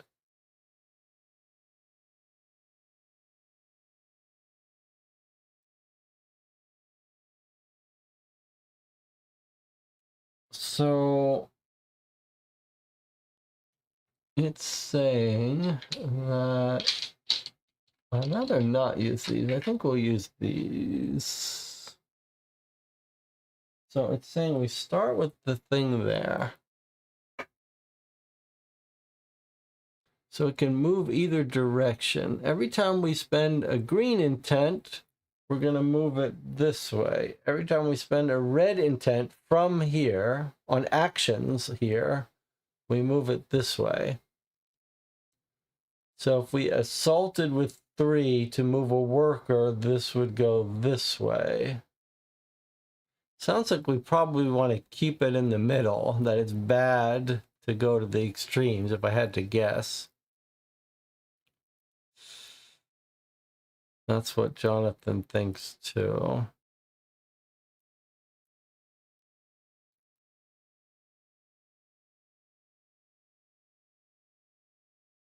I don't love that this is up here.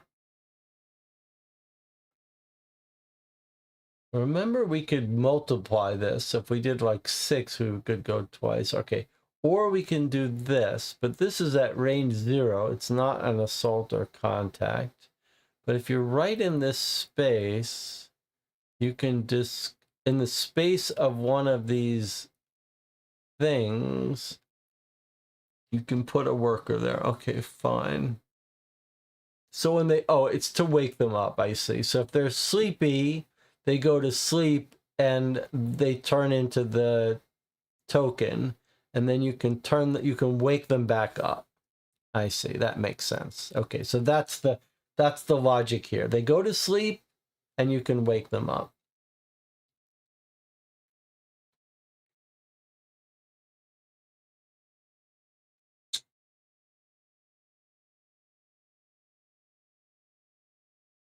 All right, and you can move them and they head to the canteen.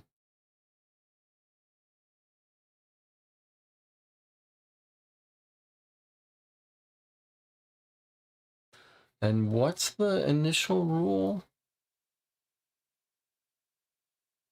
Spawn a worker in any checkpoint. Okay, so we get to spawn a worker in a checkpoint. So if we just look at, here's a checkpoint. I see it's a space. There's a space for the worker.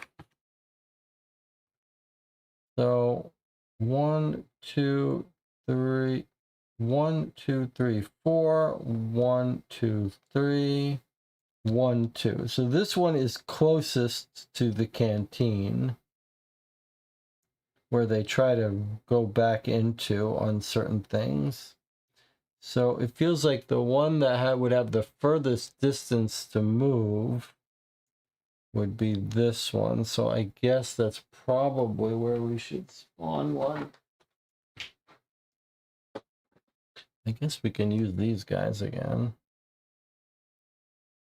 Although maybe we should be dealing with the first checkpoint first.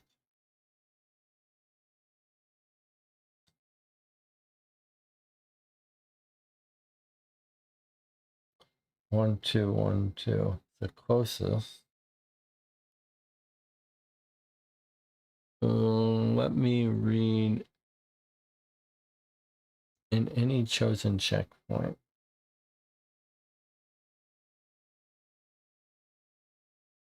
So we're on a heart turn. So not at the end, it's at the start. At the start. So we don't know what turn it's going to be. Oh no, the start of the dreamscape, which happens after our turn. Okay. So at the end of our turn, nothing's going to happen because we're in a heart turn. Okay.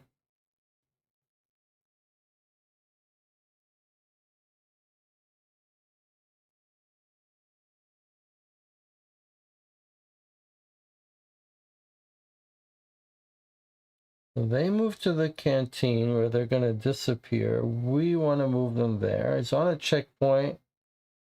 So it's going to...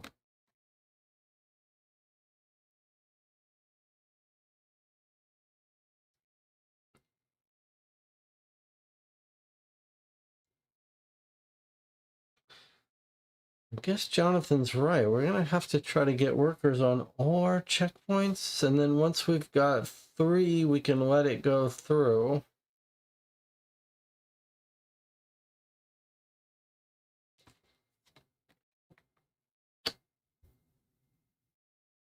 Hmm.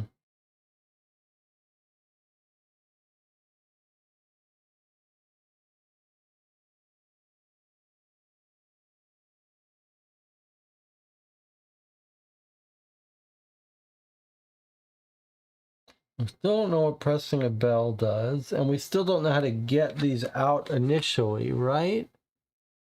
We can duplicate, change a color, but we don't know how to make one.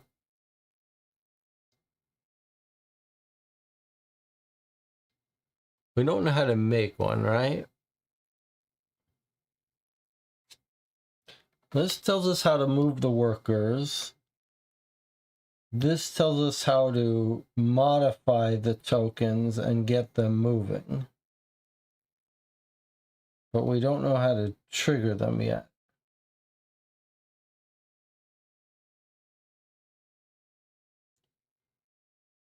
We do have a check the automatic walls and steering console. And remember, we could do this canteen as many times as we want and bring them all out. Right? Every time we do this canteen, we spawn a worker. So we could just sit here and spawn all the workers right now.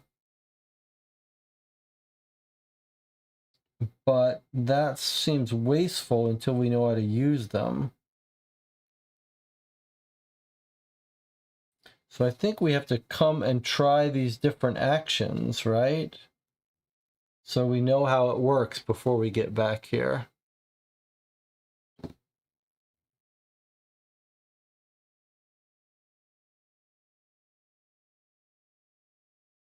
No point bringing out all the workers when they're just going to head to sleep.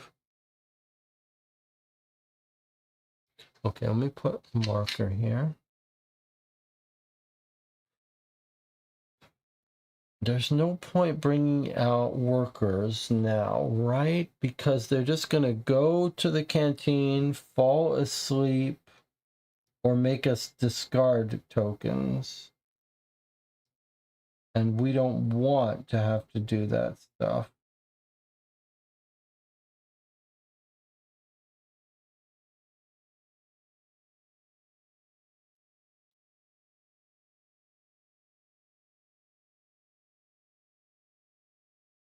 All right, let's go try these other actions. The automatic walls, ringing the bells might spawn. It absolutely might. On the other hand, there's no way to ring the bell on this near checkpoint. So you would think we'd have to start, you'd think we would start materials here. And since there's no way to ring that bell, I'm guessing ringing the bell has to do with waking up workers or something, or making a worker return to this checkpoint. So I don't think it's going to be ringing the bells. I think we should try these other 2 items. I think it makes sense to check the walls first. So 1, 2, 3. I'd like to move 3 spaces over to there. Let's go ahead and use this to move efficiently. Roll the luck die. It's a 1, which lets us move 3 spaces. Perfect.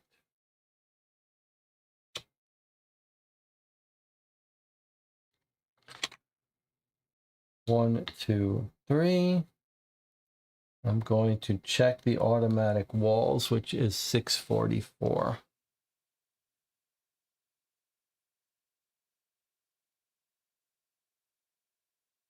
Ringing the bells might spawn the different resources. You might be right. Well, we're going to find out. One by one, we're going to try these other items as fast as we can so then we can make our plan.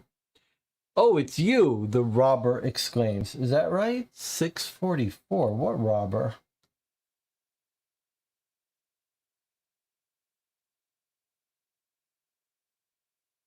Oh, it's you, the robber exclaims, fiddling with large engine gears using his enormous mechanical hand. What is it talking about?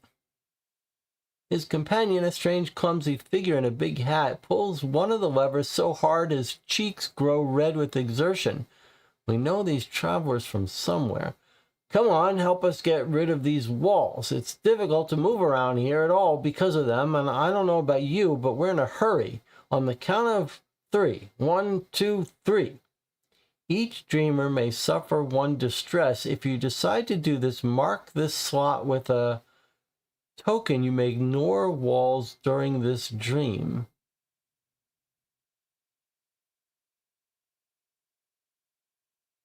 First of all, what slot? I guess they're saying that this slot lets us ignore walls and walk through here. I guess it's certainly worth a distress, one distress for us to mark this. So we've shut down the walls. It looks like we're almost like talking to other dream scientists who are helping us. Ignore walls during this dream. Okay, unless that turns off, we can now ignore all walls. Jonathan thinks the robber's tricking us.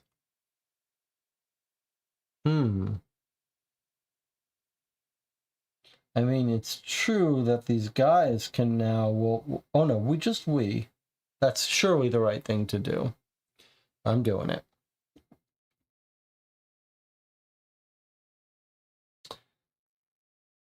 It's time for us to leave. Good luck. Okay, so they've helped us. Good luck. All right, so I want to go do this next.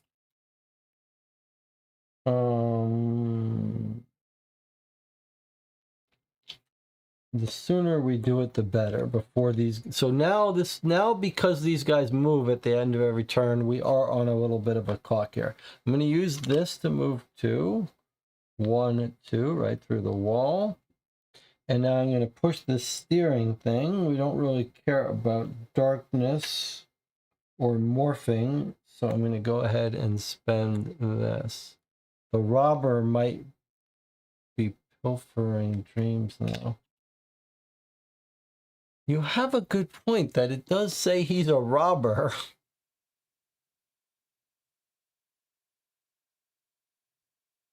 It could come back to hurt us. We know these travelers from somewhere.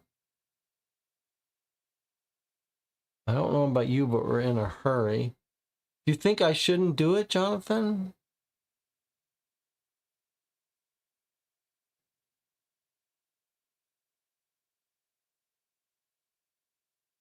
Okay. Let's think of it this way. There's no way to undo it. So why don't we not do it? Let's use Jonathan's thinking. So I'm not gonna suffer a distress. And I'm not gonna let us walk through that. We can always go do it when we need to. Right now we don't need to. So we're here, we can still move to. All right, I'm not doing it, Jonathan. We can always do it later. We can't undo it. So let's be smart. I like your thinking, Jonathan. Let's be cautious. Why are we knocking down these walls? We don't need them to be knocked down. All right, I have walked here. I am now going to spend 2 contact. We actually only need 1 contact, but okay, that's fine. 2 to reveal card A. Let's see what this is. This card is active until this dream ends. It's a console for 2 green. If you're in the same space as the steering console, and there's no no resource of any type, place a yellow on the first checkpoint with an active worker. If there are no active workers on any checkpoint, move this resource to the end of the conveyor belt where it would leave the dreamscape.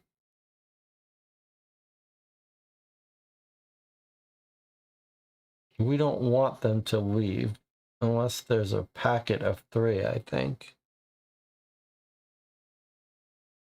So this is a way to place a yellow, but you have to be on the steering console. So the steering console can generate yellows. We just push that button and a yellow comes out. In our case here, it would come out right here.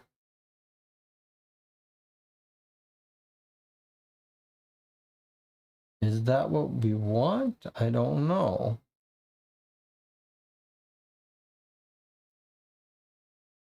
I mean, we are here. Did we just do it?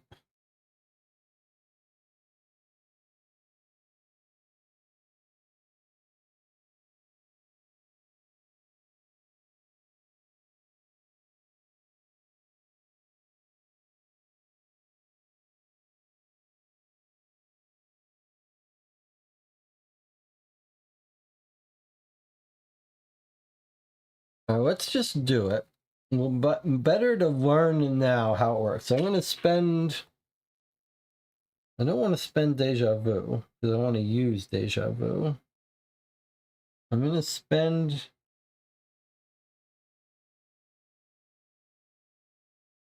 I guess we might as well spend this and keep the gem. I'm going to spend this card, which is 3 green. We only need 2 green. We're on the steering console. So we are going to generate one of these, and we're going to put it on this worker. First checkpoint with an active worker, assuming it's on this line here. If there are no active workers, then something else happens. Okay. Boy, this is a weird one. And now our turn is almost over, though we have enough to get over here, and maybe we will. Okay, so just for the hell of it, I'm going to... Well, no, I'm not. I don't want to use those gems until I have to. Okay, I'm going to end my turn here. So we've ended the player turn. Now the dreamscape goes. Red doesn't do anything, doesn't do anything, doesn't do anything. Now we read this. At the start of the dreamscape, resolve the effect depending on this. This is a heart, so nothing happens.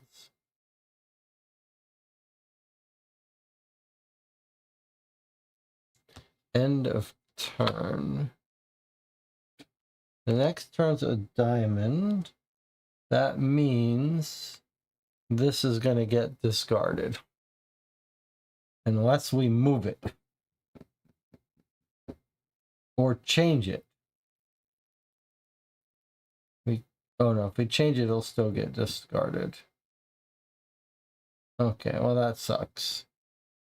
Alright, it wasn't that expensive. Let's draw our cards. The sooner we learn what all these buttons do, the better.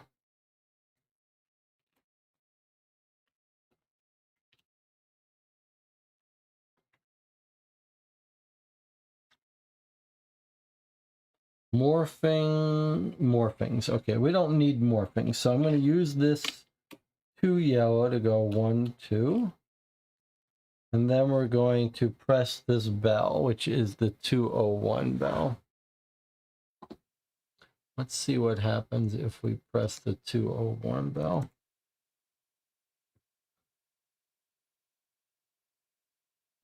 When work seems to drag on forever, everyone dreams of a magic button which speeds the time to lunch break or to the end of the workday. In fact, such a button exists here. If you press it, time speeds forward. It hurts like crazy, but well, sometimes it's worth the pain. So this bell takes a distress and gets rid of the top turn card. So now we know the bells don't seem to have, it's not what we thought. Each bell is going to be a bit unique. So this bell discards a turn card for a distress. We could do that. It would preserve this.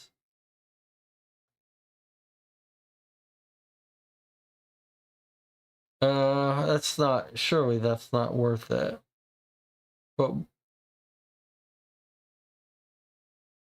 But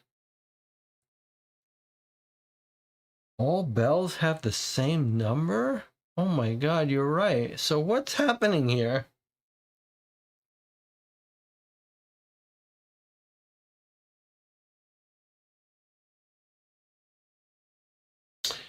All bells have the same number. You're absolutely right. Okay, so let's rethink this. So the bells just discard the top turn card and bring out a new one. All right, so if we reevaluate that now, what can we do? All right, so we could go and duplicate. If we wanted to, we could go to that worker who's sitting on a yellow. We could assault it to duplicate it or change it. So if we assaulted it twice, we could generate three. We could generate a bunch of them.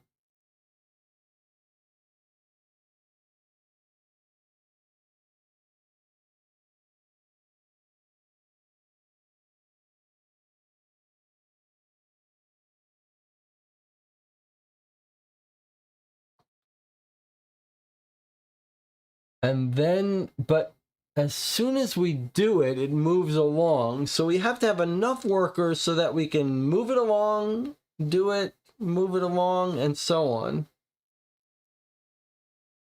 Is it helping avoid bad actions from the worker by skipping a turn suit? Yes, that's the idea, but it's also shortening our game.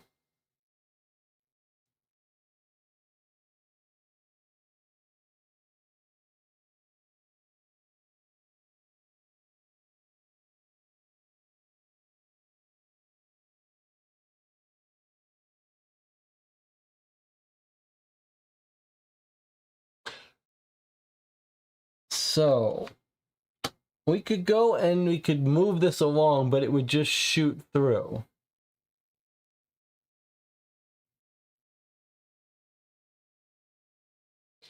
So it seems like what we've got to do is come over here, bring out, sorry, do this, bring out a whole bunch of workers.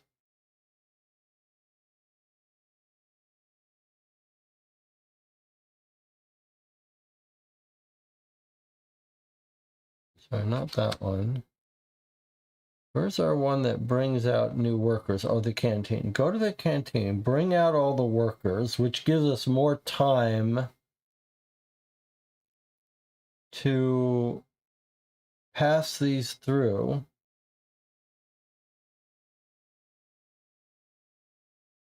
And change them.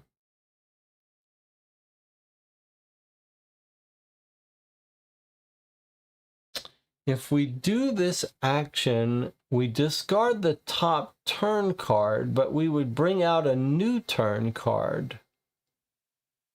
You can't just discard it and not have a turn card. So the new turn card would come out and could be even worse.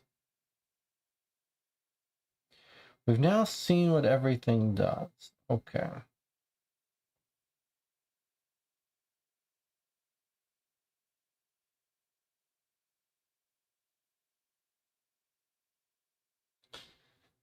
So I think for the plan for us is to come here, bring out a whole bunch of workers. And then we can start changing them and getting 3 in one place.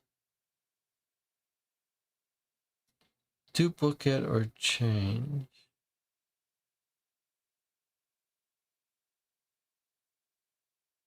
And we need 3.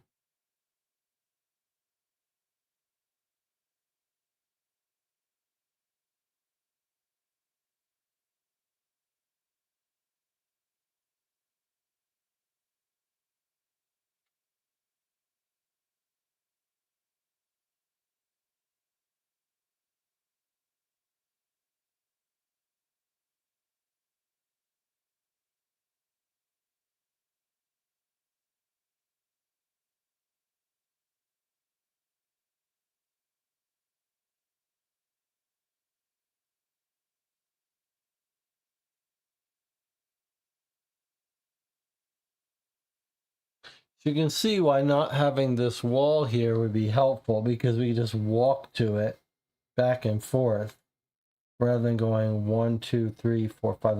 That's a very hard walk. But we can bring them all out, then move here, and then so you could go here and go bop bop bop bop, bring 4 workers out. Then you go over here, you hit this 4 times.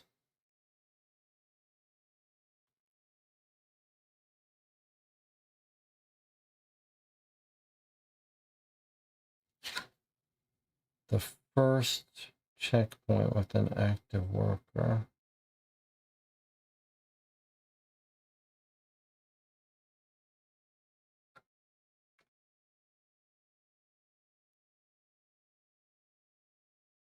And you have to do this to move it.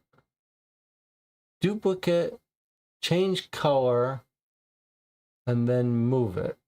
You can't just move it without changing a color. Keep that in mind.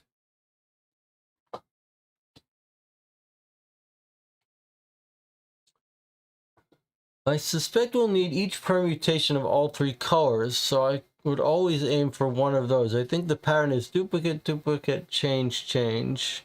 Yes, I think that I agree with that. I think I agree with that. I don't know that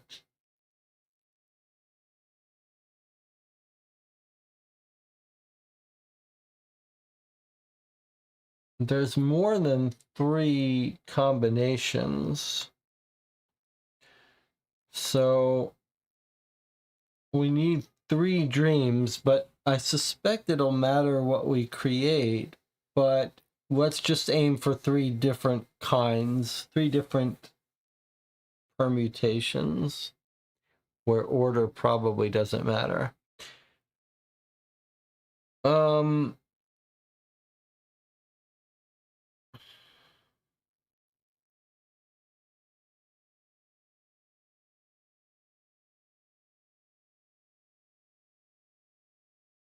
The only thing I'm a little bit confused about is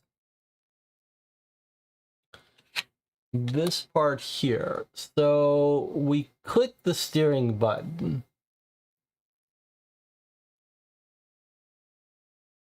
If there is no marker on any checkpoint, so the only way we can only have one out at it, we can only do this once. We can't click this to get multiple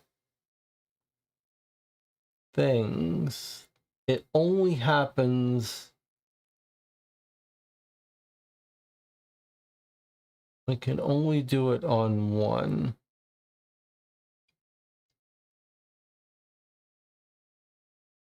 We can only do it if there's not on any checkpoint.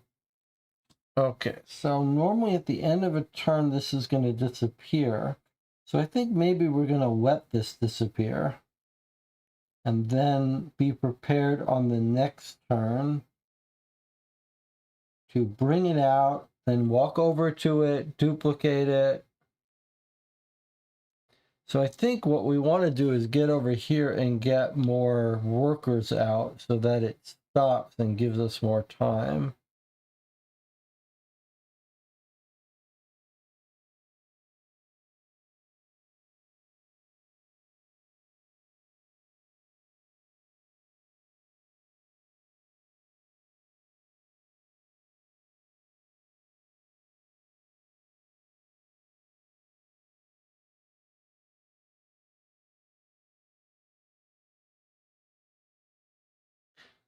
And just to remind myself, the contact is 3, 7.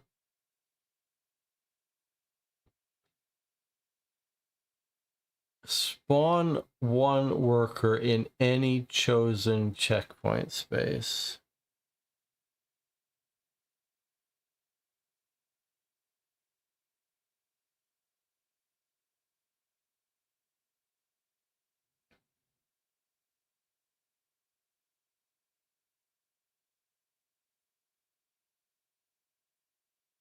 Is there any reason?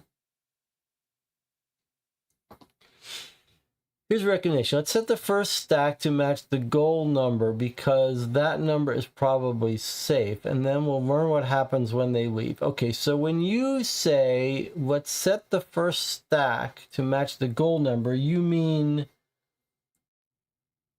one of each color, right? Because we don't think the order actually matters. We can't control the order. So you just mean one of each color, which I think makes sense.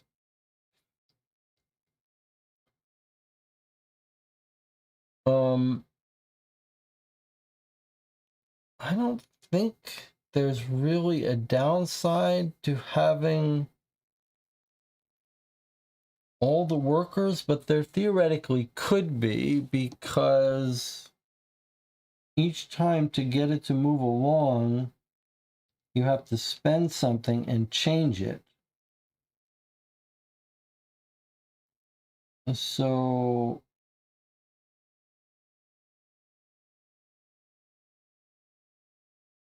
and every time you do it moves. So for example, we can bring one out here. We interact with it to duplicate it, and now there's 2 here. We could interact one to duplicate it. Now there's 3 here. Then we can change a color and change a color. So I think actually we may need all of these workers to get 3 different colors.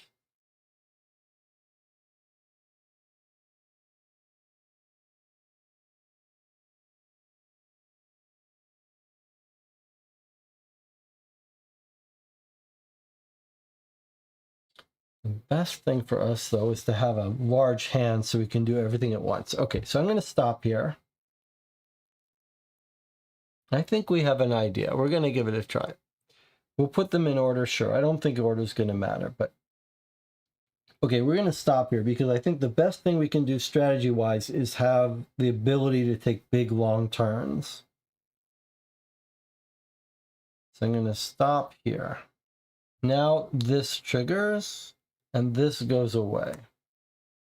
That's okay. Diamond, discard from each checkpoint with a worker. That's not the end of the world. But we are going to have to come back here to generate it.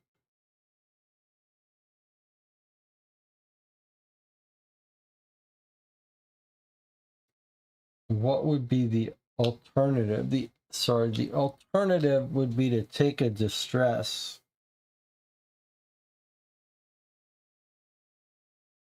Maybe it is worth it for us to take a distress. Okay, I'm going to ring the bell. I'm going to take a no, because then we don't know what the turn's going to be.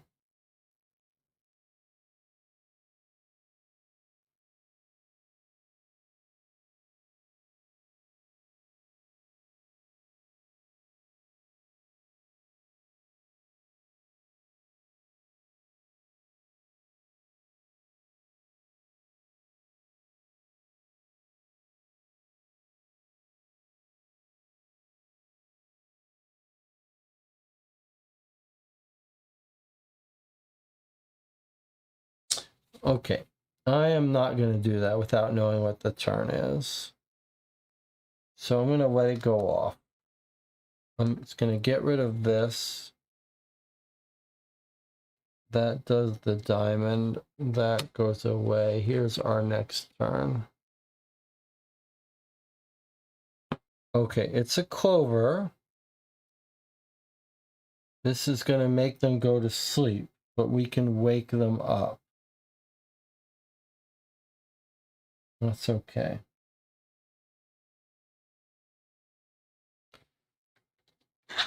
One, two, three, four. For all we know, when something goes out of the dreamscape, if it's not a packet of 3, it's going to come back. We think it's going to be important to have a packet of 3, so let's try to do that.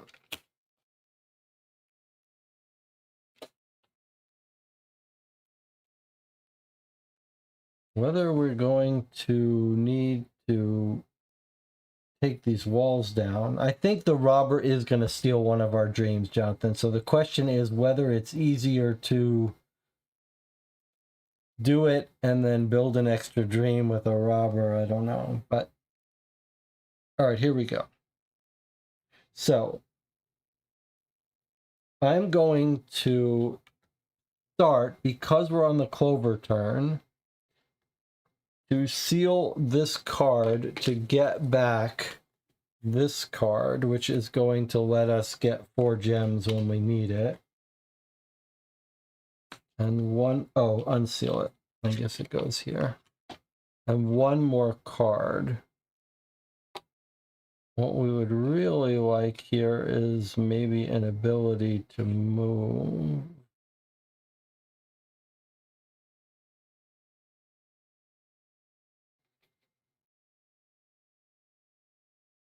Add 3 hours. How would we like that? I need more time.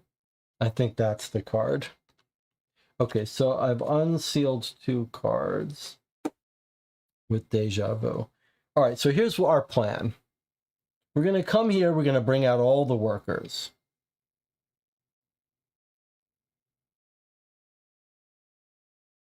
And then we're going to come over here, generate a thing, and then start moving that stack and changing it through.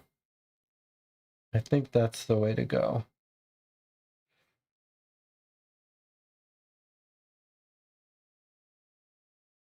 And anytime we can block this turn event is the better.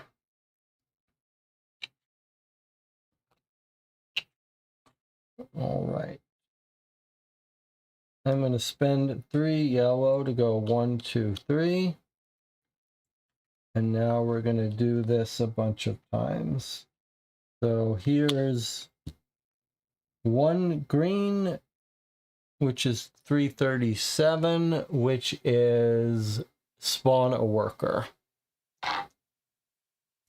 Now remember that we think we're going to have them in all the places, but surely we want them in the places we can reach the most. If we had to choose one not to spawn in, it would be this one, and try to get it done before then.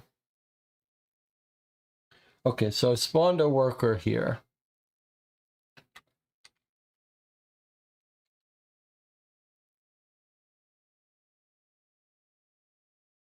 Deal this card to draw 3 or draw 6.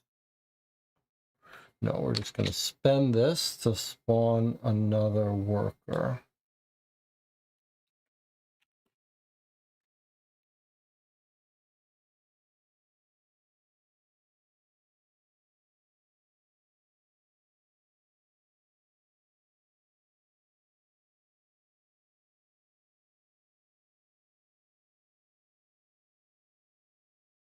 And then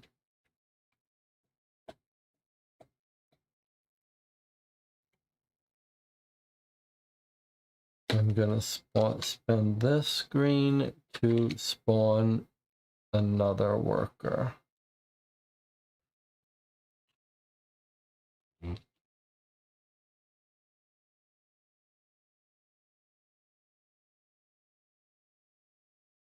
But should I really do? It really doesn't matter, but I don't see me not doing that. Okay, so let me stop there.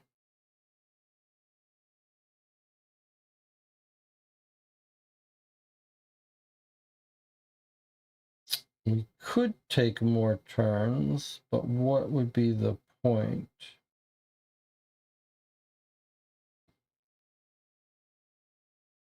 Probably no point. Okay, we're going to stop here. Clover turn's going to go off. The reason I think the order might matter is that each color is assigned a number. Those three numbers seem like they'll make paragraph numbers, so it seems like order must matter. I'm going to disagree with that. I'm guessing that we're just going to do different combinations, but in fact, if I had to guess, what I would guess is it's going to say this. If I had to guess, I'm guessing it's going to say, look at the three you have, and then in order of lower to higher, look up that number. So if you had three greens, you'd look up 333. If you had three different colored, you'd look up 357.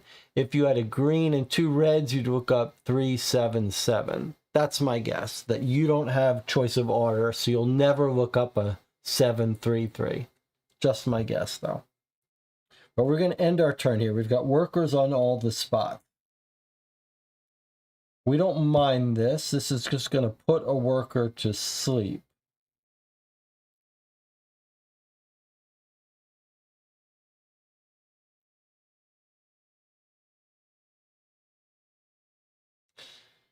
However, I am a little curious. If a worker is asleep, can we just put a new worker out there on that space instead of trying to wake him up?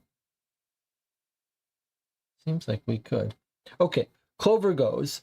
Discard one per player, which is only one of us, and put a thing in their space. So, in other words, one of these workers is going to go to sleep. We're going to do this guy up here since he's the guy we can most easily have time to replace, I'm guessing.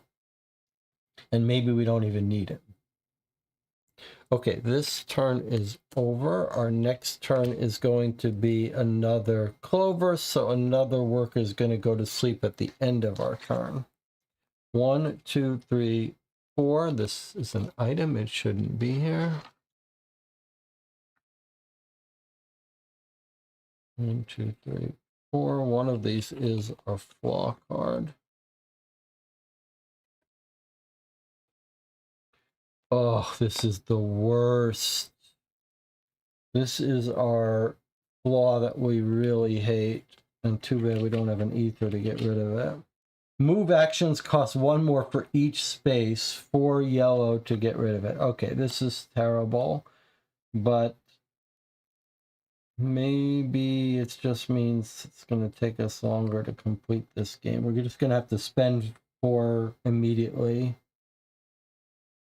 We don't have an ether, so we have to resolve it recently. Put this card in our progress zone. 4 to discard it. Okay, so I'm going to go ahead and spend this 2 and this 2. Just guess it doesn't matter. And we're just going to get rid of this because we can't afford it anymore, but that's just terrible.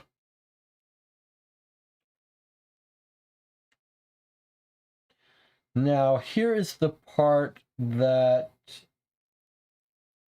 I'm not 100% sure about.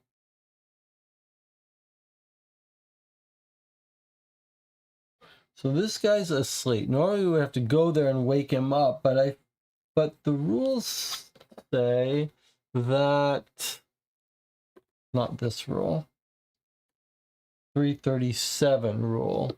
So I think we can just spawn a worker in any chosen space. So I'm going to do this again for 1 green.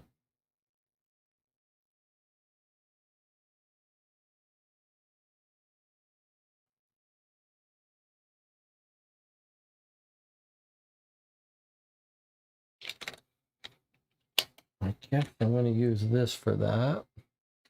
Just spawn this guy back on this space. A little weird, but no rule says that I can't spawn him where there's a sleep token.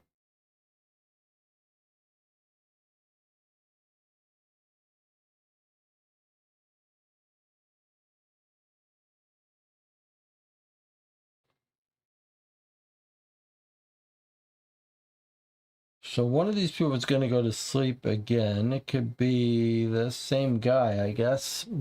Most important thing is now we got to go over here, bring out a thing, and then we'll be able to start moving it. So doing this wall would make it easier, but let's not worry about that. We are on now or never. We're on a clover turn, so we have 5 yellow movement. So let's go ahead and go 1, 2, 3, 4, 5. We're on the same space as the steering console. So for 2 green, we're going to pop a place out. So there's our 2 green. We're going to overspend by 1. And we're going to bring out a yellow onto this guy's space. We've now done the steering console.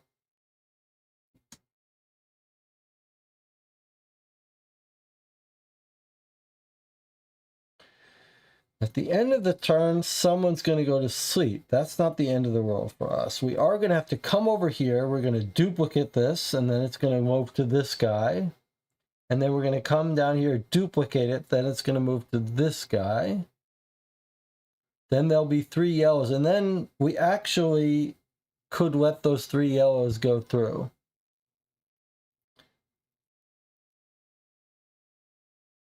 No stairs in this mission to help us go faster. Okay, we're okay. We're going to get us set through now on our next turn and see how it works. Okay, I'm going to stop my turn here. This guy goes to sleep.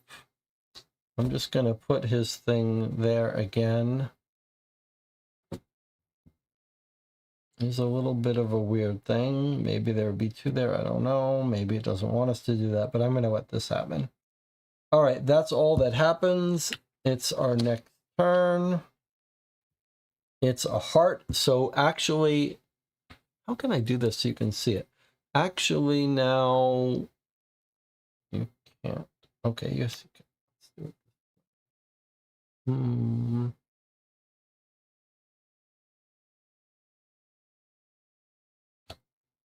Okay. So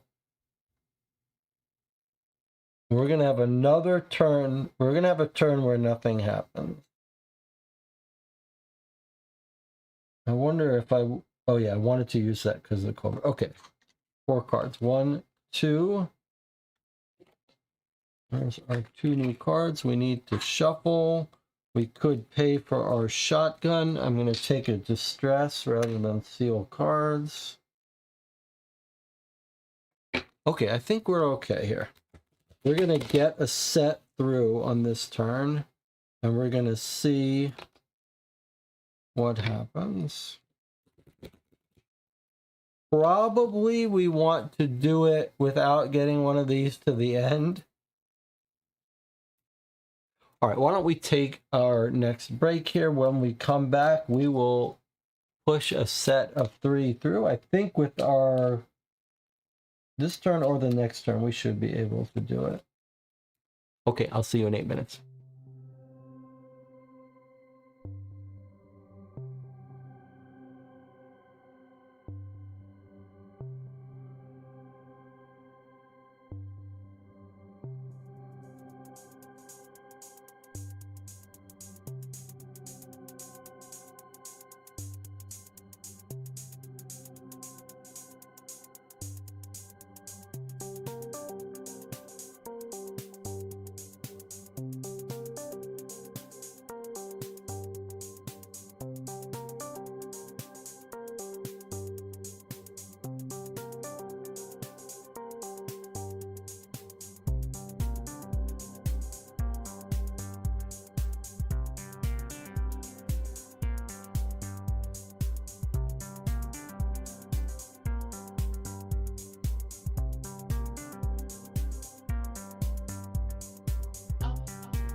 We're back. Jonathan was just saying that he noticed this thing about moving this track that I thought only triggers when we do these actions actually also triggers on this action too.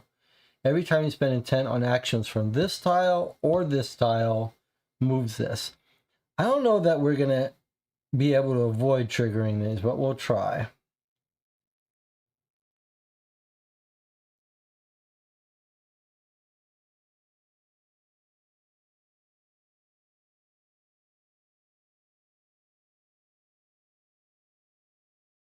It feels like the diamond is the most dangerous one because no matter where it is, you would lose one.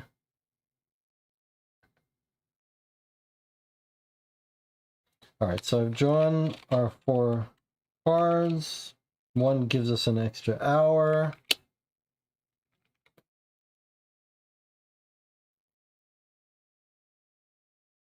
Oh, look at this. This card lets us look at the turn deck and put them back in any order. We would be able to look at the top 3 cards and put them in any order. Well, that's pretty huge for us.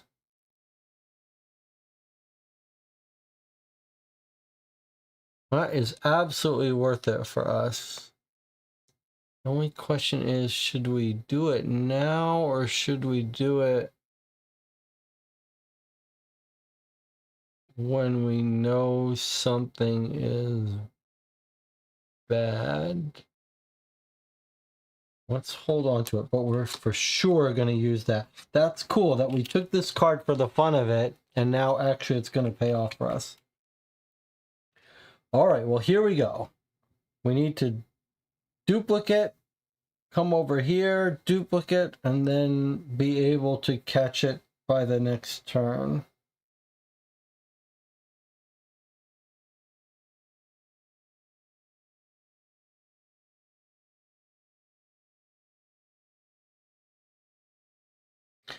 All right, well, there's 3 movement to get us over here.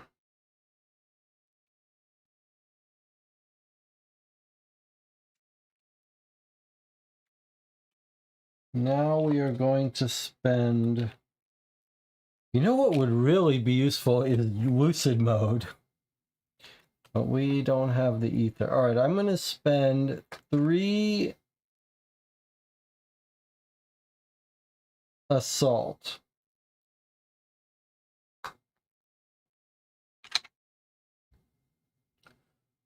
For 3 assault, we can duplicate or we could change a card. All right, so we're going to duplicate.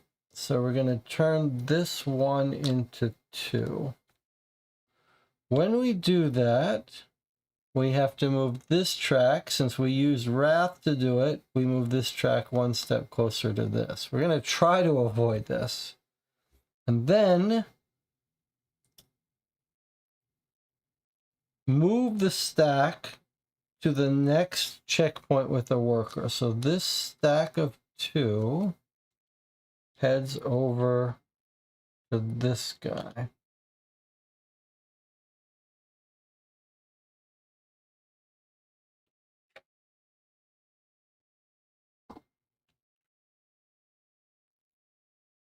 And I think that's done properly now.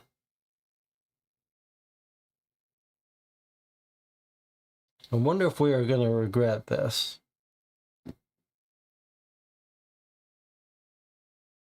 At the end of the turn, it's a heart, so nothing's going to happen.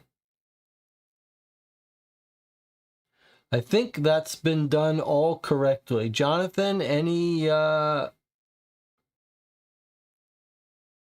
observation about that?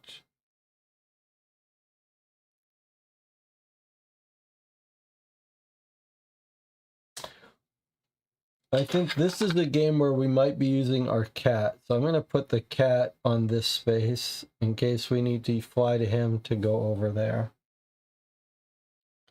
So I believe we've done that, which means on our next turn we are going to be able to duplicate this to 3 yellow, and maybe we'll let it go through.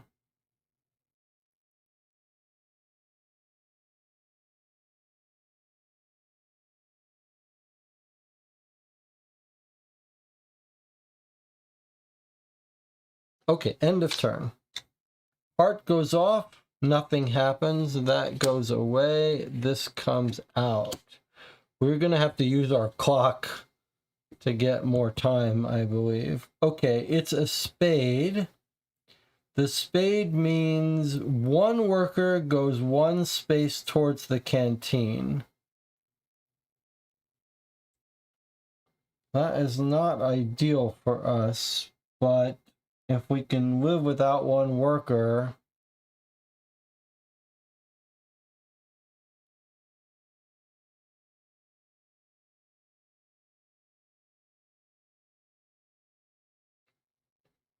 and we move one of these workers that we're not dealing with yet. So it's not the worst thing in the world.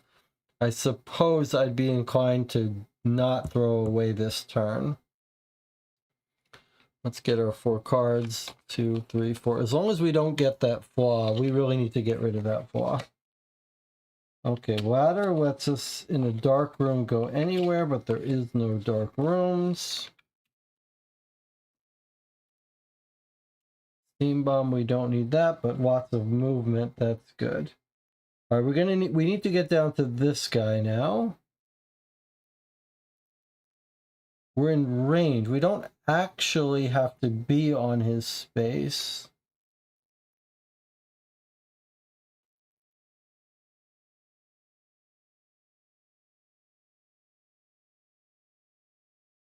Within range of an assault. Okay, so this is very important for us to know. We can assault to duplicate this stuff. So actually, I am going to undo our move of 3 from last turn, since we could hold those cards. And I'm going to have us stay right here. So what we did on our last turn is we moved 3, 1, 2, 3, I believe, in order to trigger this guy's thing with the wrath. But really, it's an assault action. And we, with our long arms, have an assault of 4, actually. So we could do it from here. So I'm going to take those movements back. We're going to do it again to this guy, except if we're trying contact, we don't have an extended range. So since we have no red, we are going to do a contact, and since we want to keep balanced here. So this time, I am going to move 1, 2, 3. But actually, we only need to move 2. So I'm going to go ahead and spend 2 to go 1, 2. Now we're in contact range, which is 1. And we want to spend 3 green in order to do the same thing again. I want to save my movement, so I suppose we're going to have to overspend on the green. There's our 4 green in order to do a contact action, which pushes us up this way and either duplicates or changes color. So it sort of depends what we want to do here. We know we're going to, well, we could just duplicate it. Here's an interesting thing. We could do, let's say we duplicated this here, and then it would move along here as 3 yellow. Then when we get here,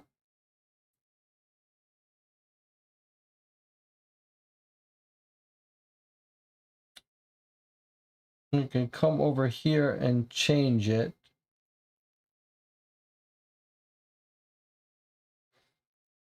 That would at least guarantee that there would be 3 out there. But then on our last move, we could change one of them to another color. So we are not going to be able to, without using this guy, to change them all. But I wonder if, since we know we're going to have to go once more, I wonder if it wouldn't be smarter to do this. Change this yellow to a green. And then when it comes over here, duplicate the green and then have a 2 green and 1 yellow.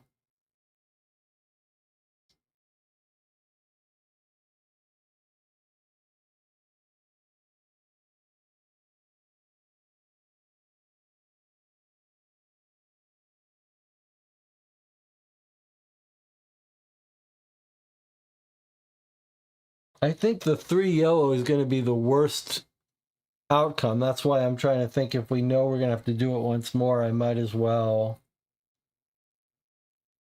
do that. I'm going to do that. I know that maybe that's going to sound a little crazy. That still lets us try to do one of each if we take another turn. All right, so I've changed the yellow to a green, and now we move it along.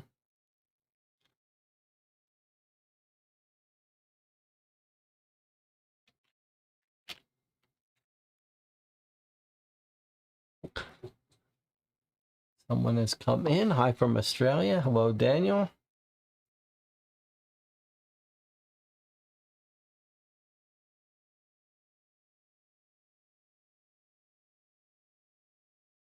One, two, three, four, five. So we've still got time to have a full hand here. So I'm going to end my turn here. Yes, that's what we're going to do. We're going to end our turn here. This triggers, it's a spade. Move a worker 1 space towards the canteen. So I think what I'm thinking of is, I'm thinking maybe we move this guy here, and then well, as we pass him, shove him this way.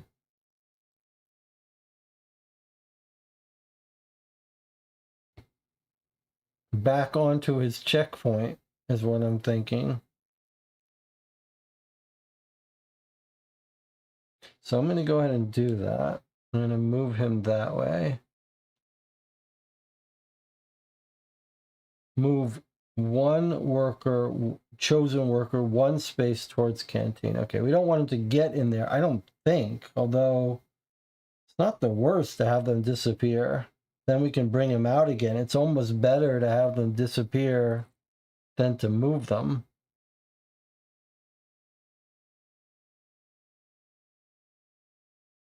Right? Because for us to bring them out, it's just a 1 contact and they spawn. So why not just let them walk into the canteen? It's actually better for us if they suicide themselves into the canteen themselves.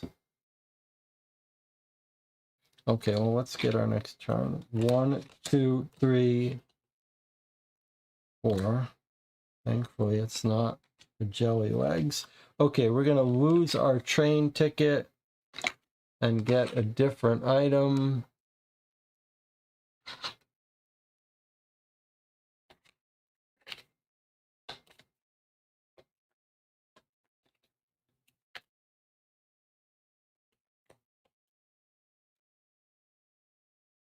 Journal, 2 green. Seal to unflip all their cards.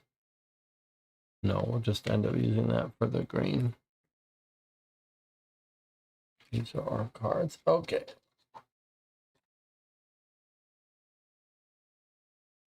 And then our next turn, we are running out of time, is a spade. It's another move. That's okay with us, actually. Spade is not so bad. Okay, there's our card that we purposely unsealed so that we can get 4 gems. We know this is going to get us 4 gems. So there are 3 left. So let's use some of ours now and then start doing. Okay, we need to get to this guy. All right, we have a choice to make now. I think the thing to do is get over to here, duplicate one of these, the screen, and then let it go through and then see what happens. That's what we should do. I know Jonathan wanted one of each color, but it's so hard to get one of each color. We'd have to get a new worker out here, which we could get from the canteen, but I think it would be better for us to pass a set through.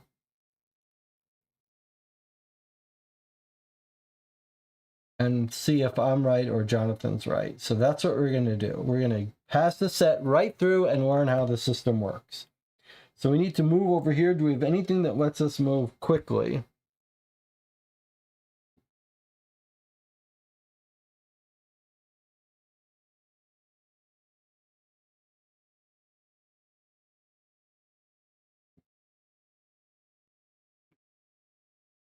No.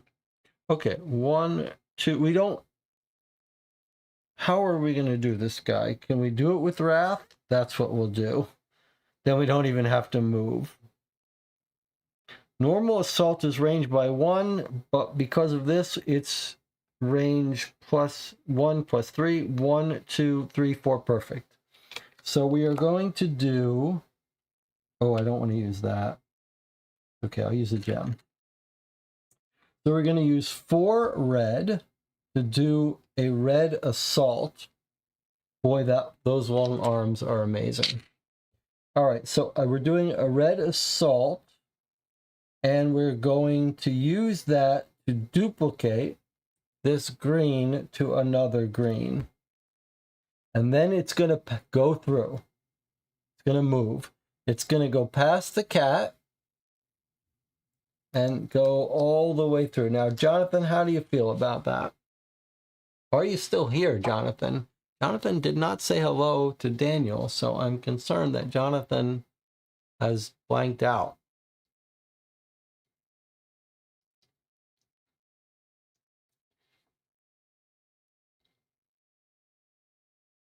That's okay. Completely allowed.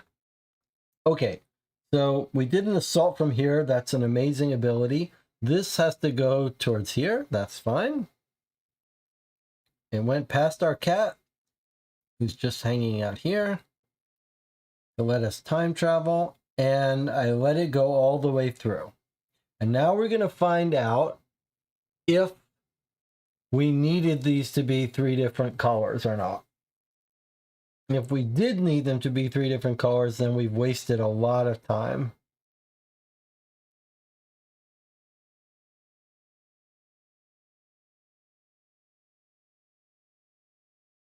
I mean,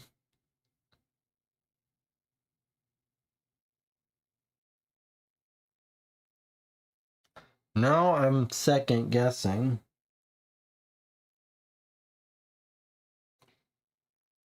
If we wanted to make them 3 different colors, let's just think about this for a second. If we wanted them to be 3 different colors, what would we have to do?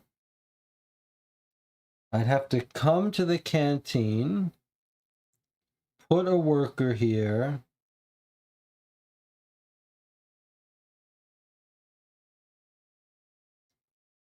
and do another assault.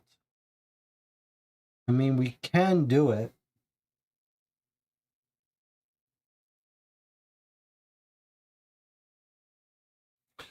Maybe we should do it first, Jonathan, because if I'm wrong, it's a huge wasted time.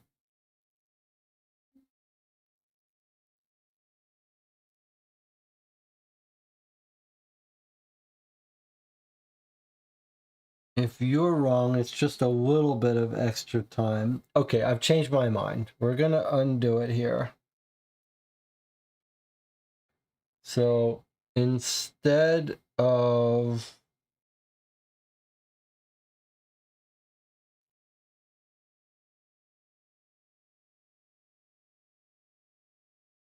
All right, I've chickened out.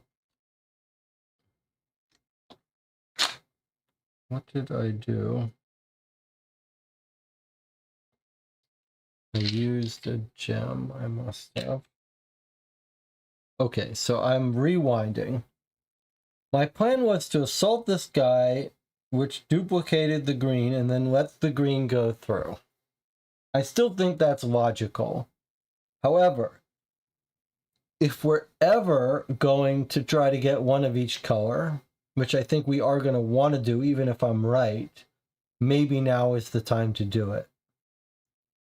So my new plan is going to be go to the canteen, bring out a worker here, then shift this guy with an extra green here, and then turn that green to a red and let it go through.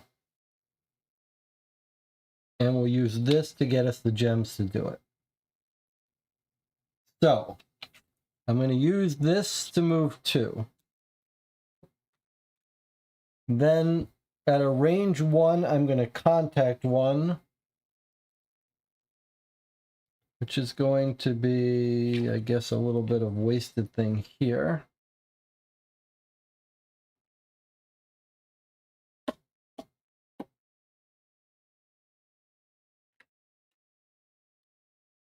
Maybe it's better for me to seal this first and do this. No, we don't have enough gems. Okay, that's fine. I'm going to use a gem right now to do this contact for the canteen. The canteen lets us put a worker here. Now we're ready to go. 1, 2, 3, 4, 5. This is 3 plus 4. I'm still going to have to move a space. That's okay. So I did the canteen to bring out a new worker.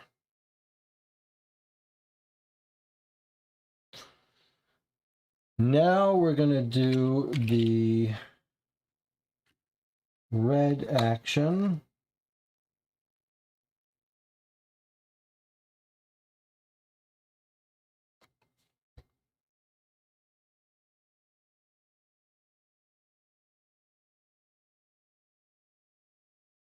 I'm just trying to think. We'll have to do red twice. If I don't get close to this guy to do a contact with him, I'm going to have to do red twice. So I think the thing to do is, that's what we'll do. We'll spend this 2 yellow to go 1, 2. Now I'll do a contact green on this guy.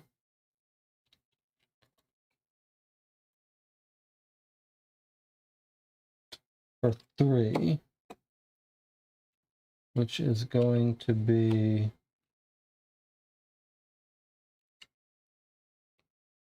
probably, there's our overpay for that. Now I've turned this into this, and it's shifted around to this worker. And it's gone this way. And now we are going to do a an assault on this guy at range 4. I'm going to use a gem because I don't want to spend Water's Edge. So there's the overkill for that. And we're going to change that to that. Now, could we choose the order if we wanted to? I don't think it's going to matter, but we're going to put this in whatever order you want, Jonathan. You want like yellow, green at the top, then yellow, then red, right? Okay, then this moves through. So there's our set. We've done it. We've pulled off, and then this goes this way. So we've kept this from getting to the edge. We've passed a 1 of every color here.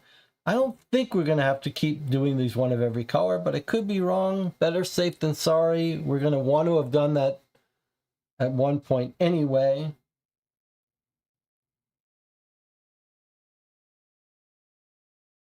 Let's see what happens. This is a bit exciting. So when this stack leaves, we read 24.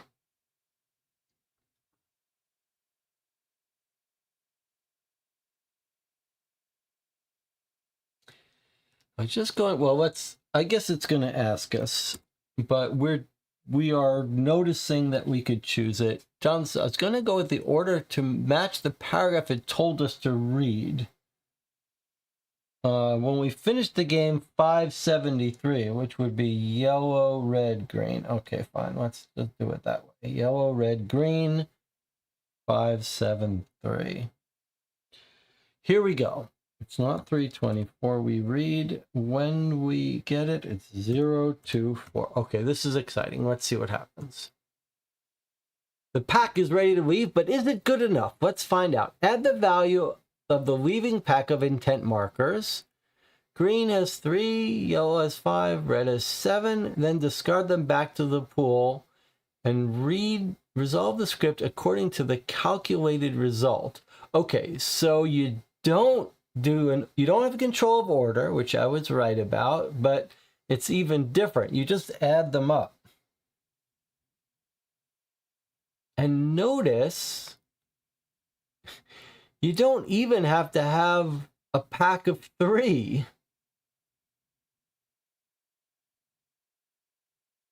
You could have 1 yellow by itself would be a 3. Sorry, 1 yellow by itself would be a 5. 1 green by itself would be a 3. And 3 reds would be a 21. So, but no sign here of what's better or worse.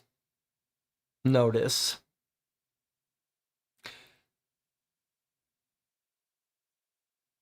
Okay, so we have 1 of every color, so we have a 15. We have a 15. So let's see what we've got here. Let's look at this dream we've built. We're in the air, high above, piloting an old biplane. The sky's cloudy, and all indications are pointing to a hell of a storm about to break. On board, passengers packed like sardines are looking for any sign of light, for even the slightest rift in the dark veil. Things are looking grim when the engines begin to fail, but the plane, instead of falling, begins to rise higher and higher. Rating, well, looks pretty interesting. Place a story token on the Dreamgate tile. If it didn't consist only of yellow, resolve 135. Okay, so we did well enough. We made an interesting enough dream to get a story token on the Dreamgate tile. So that's what we're looking for. We're trying to make 3 interesting dreams. And if you had to guess, you'd be like, if they're all 1 color, it's probably not an interesting dream. So maybe we have to work to make sure we don't do 3 interesting dreams. Okay, so I'm going to put that, 1 of our story tokens of our 3. We're 1/3 of the way done. And since it wasn't all yellow, we're going to read this. And those get returned. Mountains are no longer visible. We break through the veil of dense clouds, among which the antediluvian electric snakes are already crawling. The sun shines radiantly, turning darkness into golden light. When we finally regain control of the machine, we must make a decision. Should we go back or stay here to wait out the storm, or maybe even rise even higher, where we can already see silver stars? Very, very interesting dream. Wonderful. These nuances, this idea, it will fetch a higher price. Any one dreamer may replace their basic action card for one of the available advanced basic actions. If they do that, they remove their old basic actions card. What? What has happened? We've gotten new actions? Because we made a cool dream. 234p. What is going on now?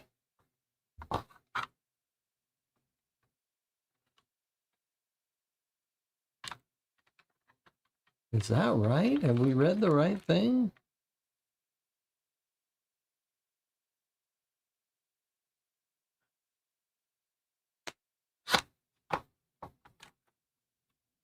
This is pretty interesting moment here.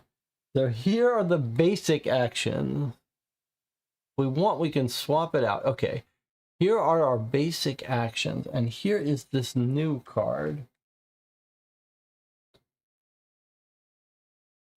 Okay. Any change on this side?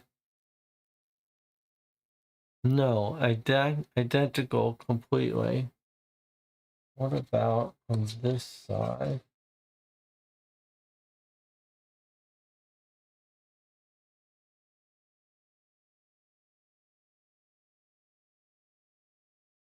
Oh, look at this.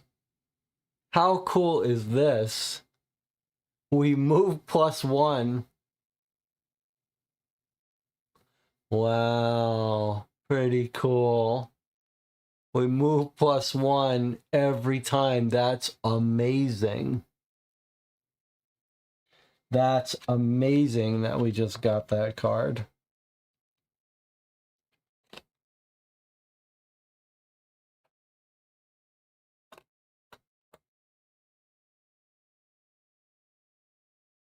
I don't even know where to go. Oh, it doesn't say.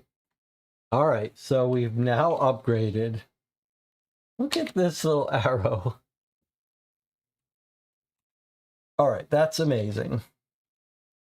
That is very fun. All right, so we sent these 3 off, and all we know is we want interesting dreams. Now, we're not going to benefit from that again. So in that sense, we could send a 3 yellow. But it may be that no matter what you send through, you get a story marker. But if you had to guess, I would guess that the more interesting the dream, the better the reward, which means some mix. But it could be green, green, red, green, green, yellow, red, red, yellow. I think we should just try a little bit of mixing if we can, but we are running out of time. In the construction of that dream, we used all 4, but I don't think we're going to need to use all 4 again. I think 3 would be sufficient. I think we could probably do it with 3.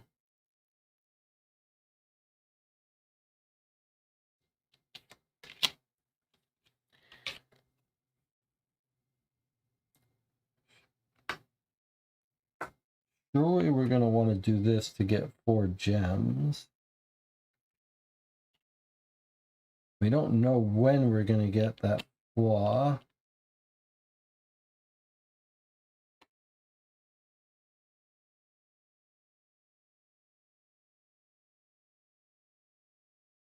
And an hour, we might need that.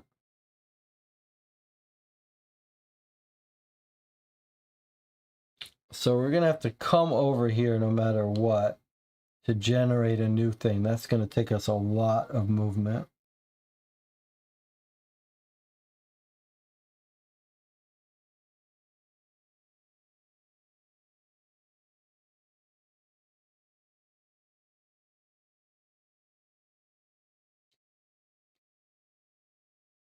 This guy's going to walk in here. I think that's the thing to do. Okay, so I'm going to go ahead and do this. I'm not sure why. Oh, no, we're not in a water space. That's fine. That's fine. That's fine. So what I'm going to do then, we might need this hour. Okay, I'm going to use this. This has to be sealed. That gets us 880.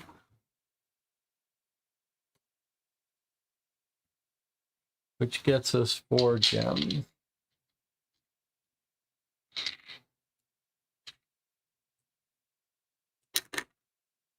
Okay, now what I'm going to do is I'm going to spend a gem. I want to use this to take an hour because I think we might need that hour. So I'm going to spend a gem to move 2. And then I'm going to stop. And I'll show you my plan. End of turn triggers.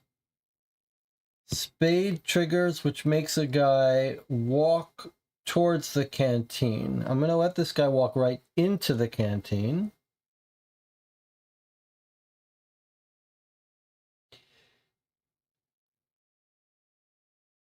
when a worker is in the canteen space, he disappears. That's all fine. That's what I wanted. Okay, next turn. Next turn's a diamond. This is a pretty bad one for us, because it means we're going to need to make another stop. However, we could use the bell to discard this. So let me draw my 4 cards. 1, 2, 3, 4. Still no flaw. Help me remember that when we move an extra space. In fact, I could have done that right then and there, couldn't I? When I moved to. But I don't really want to do that, because we need to get into here. But I don't want to go here, because I want to wake this guy up.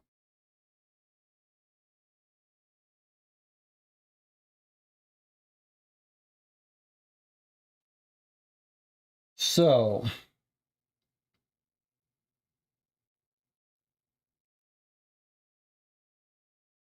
here is my proposal plan. I'm going to do the canteen right now with the contact.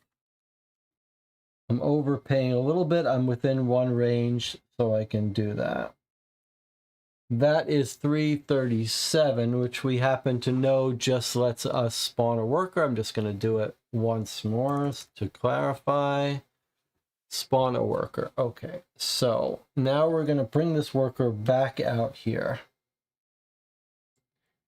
Now remember, if we leave this turn to trigger, we are going to lose one of our tokens. Unless we can avoid bringing out a token for a turn.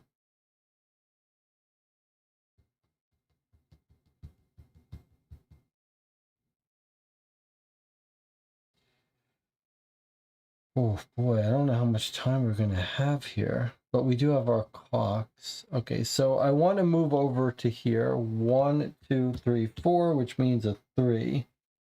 Unfortunately, that's a little bit of a waste, but okay, here's our 2, which gives us 3. 1, 2, 3.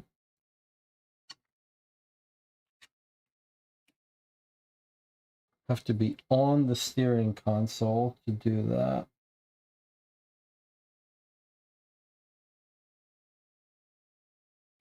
I could go and move this along, but I don't think we're going to do that. What we're going to do instead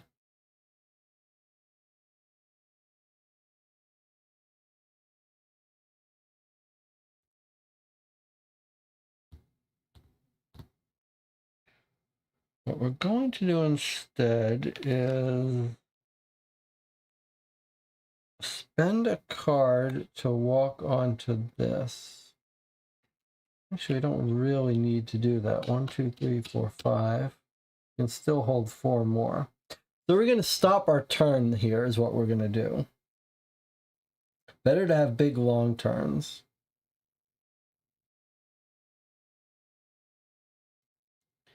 So turn ends, diamond triggers, discard a resource. There's no resources on the board, so that doesn't trigger. It's a spade. One of the workers is going to move. That's okay. Let's get this guy to be finished with his job and then let him move. 4 cards. 1, 2, 3, 4. Wow, we're getting lucky not drawing our flaw. I would really love an ether. I think the 2 most powerful next dreams are red, red, green, and green, green, red with no yellow. They're more expensive. Jonathan, let's just slow down from having ideal dreams. Let's just try to have 3 dreams. We don't have unlimited time. Okay, now we're ready for our big move, though. We're going to need to walk over to here. This is our thing that's going to let us move a good distance, so that's good. Here is our movement 1 yellow. We don't need to move that more, but we're going to move here. Okay, now we need a green.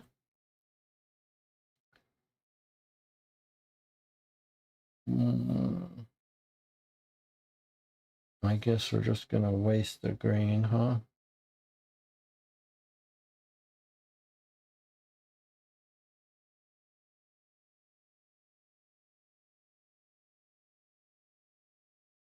Well, there's our full hand. I think that's what we're going to do, is to have a big turn here. All right, I'm going to go ahead and use this. I think it's still more efficient than...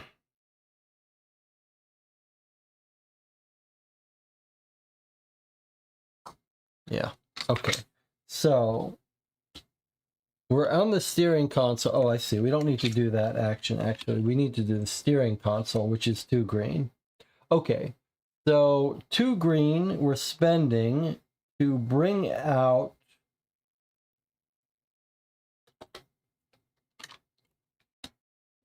a yellow on this guy's tile.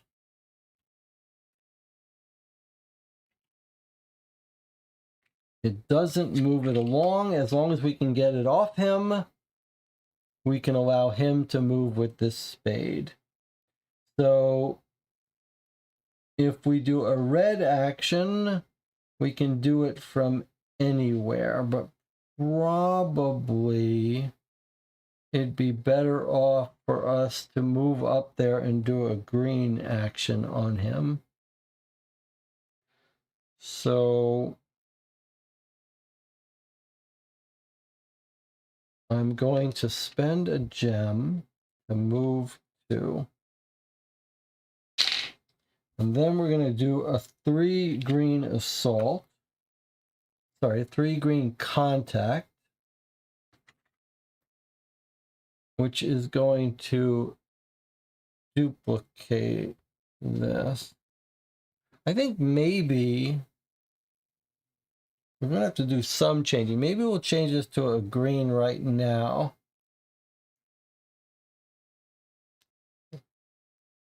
And try to have a dream with no yellow. Jonathan thinks no yellow. More nuanced. Okay.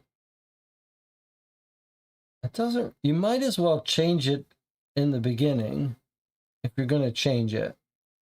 I don't know if we really do need to change it, to be honest.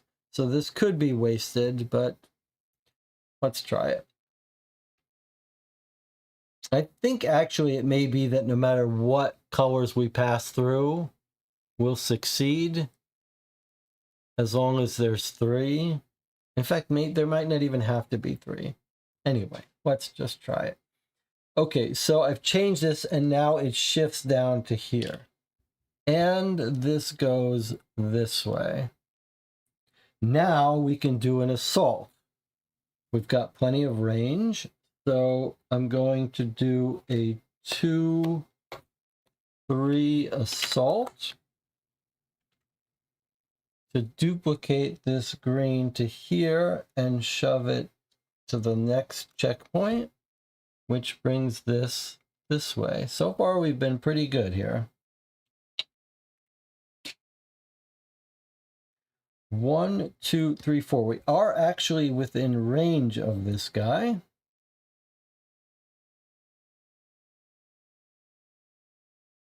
So we could do it another assault on him, but I don't want to spend this. I want to use this to have a nice big hand, and we have no red. This is just going to cause someone to move, so we might as well let this happen. So I'm going to move this guy again. I'm ending my turn. I'm going to move this guy here.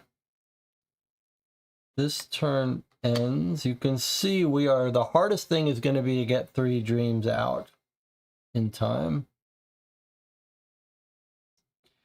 Okay, so spade went. I moved him off his checkpoint. Our next turn is a diamond. That's going to cause one of these to be gone if we don't finish it. So we need to get this through before this triggers. 1, 2, 3, 4. We still haven't gotten our flaw. That's great. That's very lucky.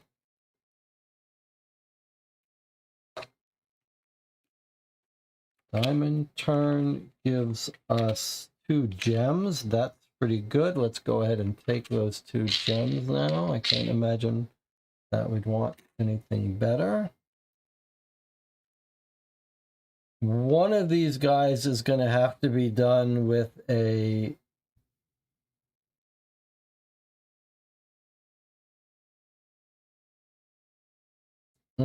contact, unless we're happy with this triggering here.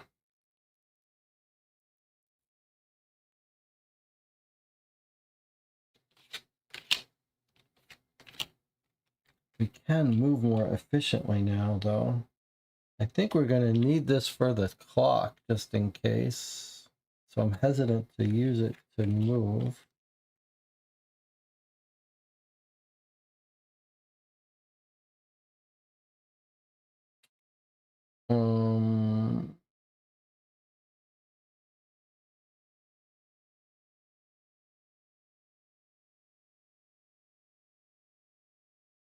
One, two, three, four. We can actually do a wrath on this guy. Then we'd have to walk over to this guy. That's more out of the way than we'd like. I think it'd be better to wrath this guy and contact this guy. 1, 2, 3. So I have to move 3.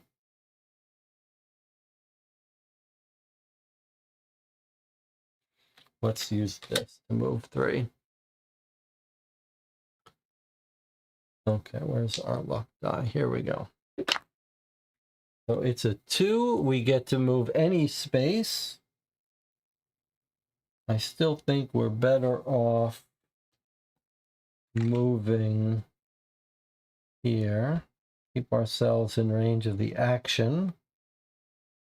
From here, we're going to do a green contact to this guy.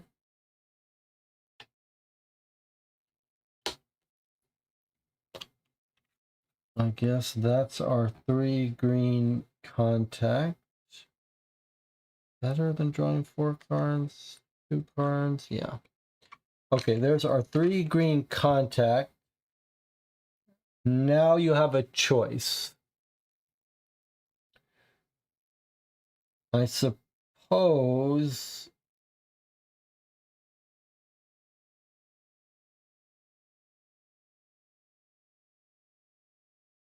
it doesn't really matter whether we do it now or later, but I suppose just in case things went terribly wrong,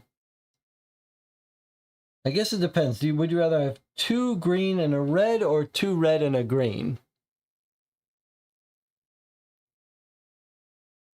I think it'd be better to have 2 green and a red, so I think I'm going to do this.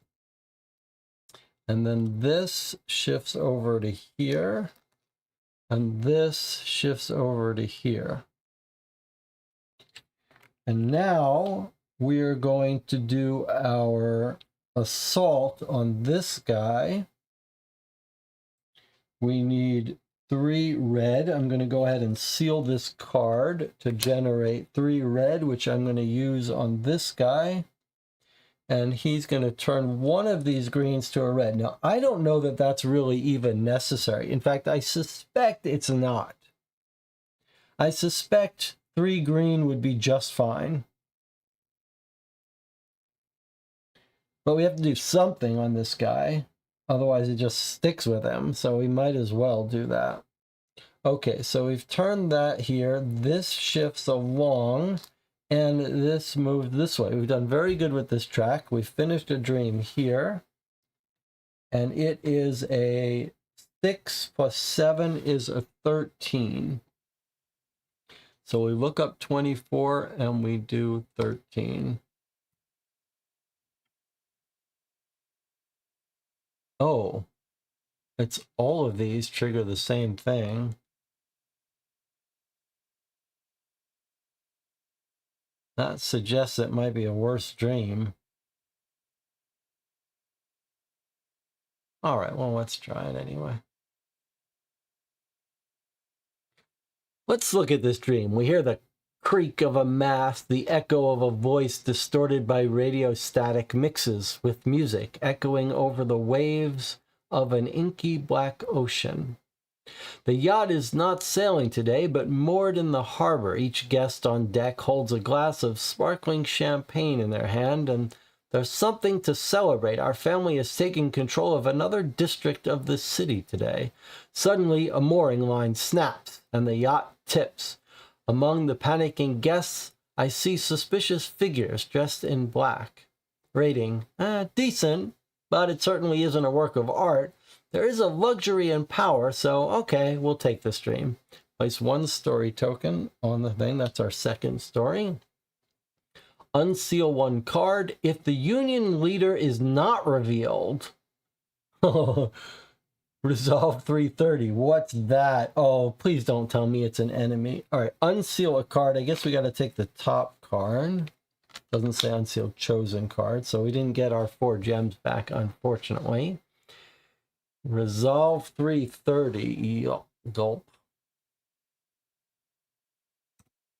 Stop. Everyone listen. Stop working immediately. How can you be exploited so easily? Now, let's talk about working conditions first, because it can't go on like this anymore. If the union leader is not revealed, reveal card B and spawn the union leader. Oh. Okay. B is union leader.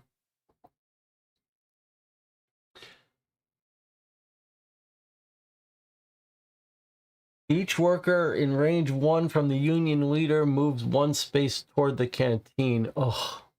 Each dreamer in range 1 suffers this. Don't care about that. Discard all workers in range 1 from the union leader. Okay. This might be a good use of like a penguin.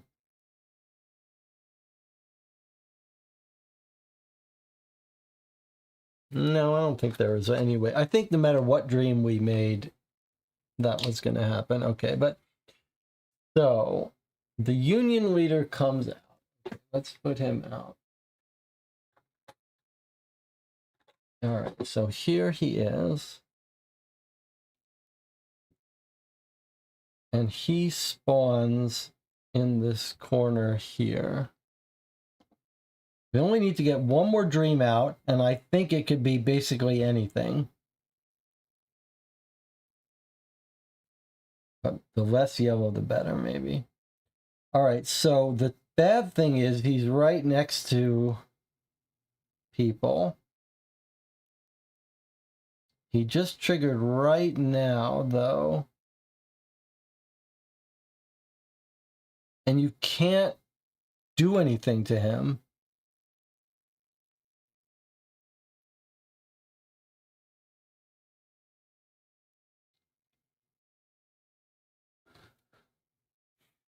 Okay.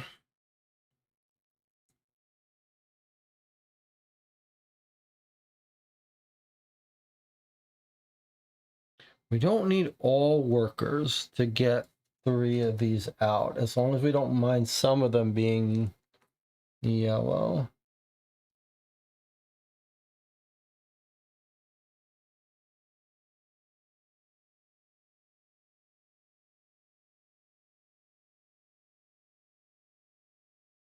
So when he goes, this is going to make us suffer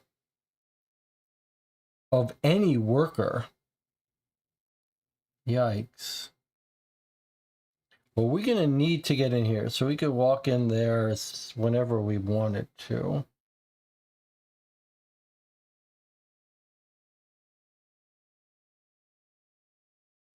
Or we could push this turn, but I don't think we really mind this turn happening. Okay.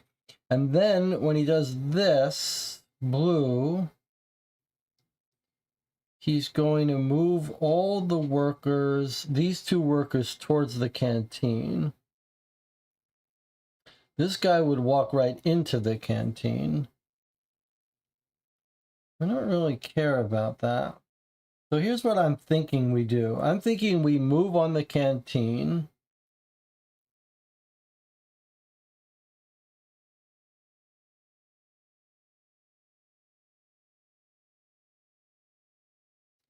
I actually don't really care about the distress. So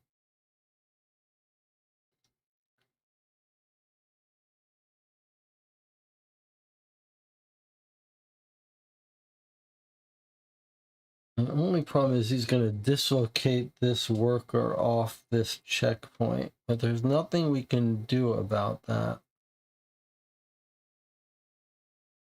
This guy is going to get pushed into here. Nothing we can do about that, but I'm inclined to let him do it.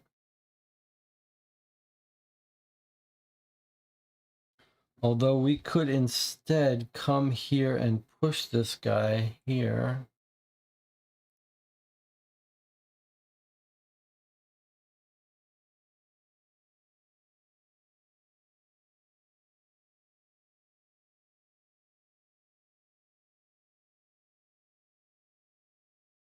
It's cheaper for us to just do that.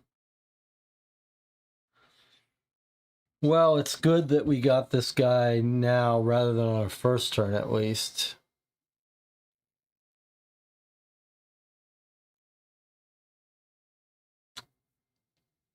Was the goal to challenge to get over 13? That's an interesting point.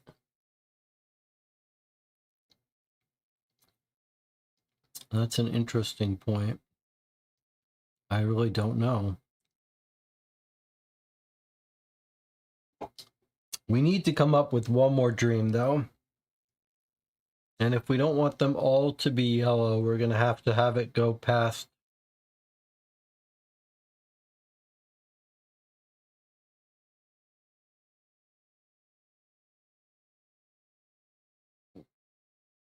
Two to here, three to here. We could do it with three. We could do it with three.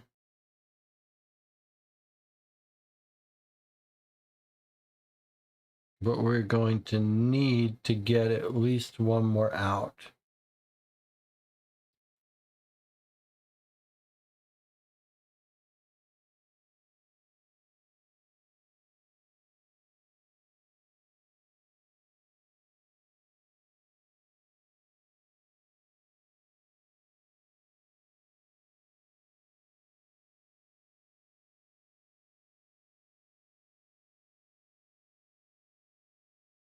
I think the thing to do is stand on that canteen, let him kill one, move one, come to our space, we'll bring the new guy out, and then we'll go do our thing. I think that's the thing to do. The only question is whether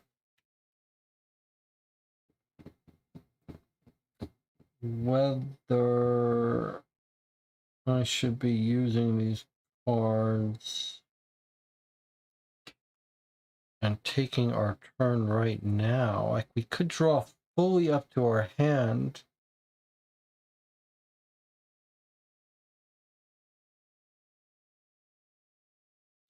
But no, I want the diamond to kick off. So I'm going to spend a gem to move 2 spaces.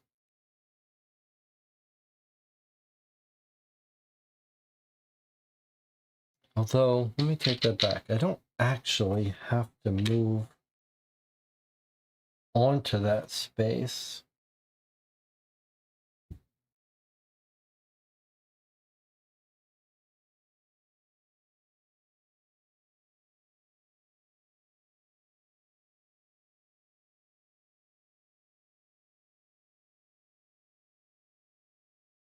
But I'm going to need to move. I'm going to need to be able to bring out one of these workers, right? But I could I could actually instead move this guy right here.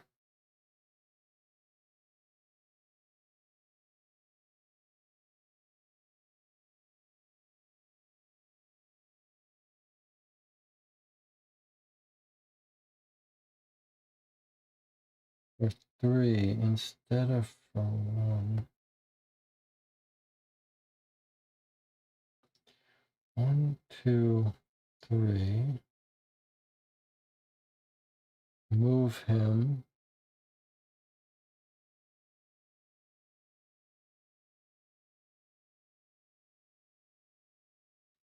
Very expensive, but I don't think we're going to be using this anymore.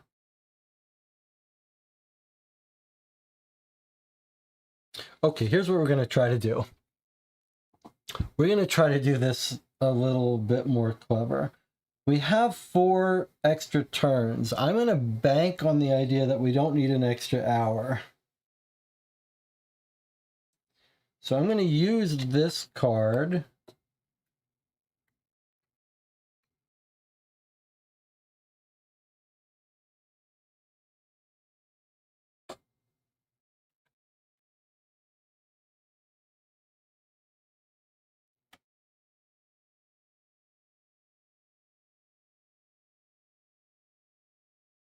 Okay, we're going to try to get this done. Oh, it's the diamond. That's the part that's tricky.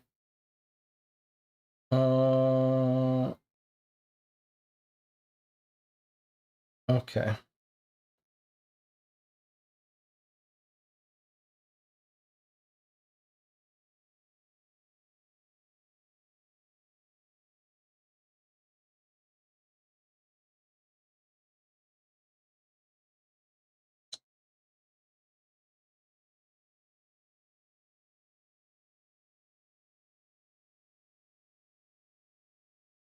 I think it'd be worth it to have control of that.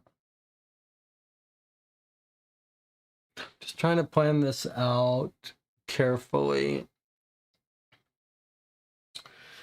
It's this ghost from the past that's going to let us have a full hand out. So I think the trick is going to be to use that to do a very big turn.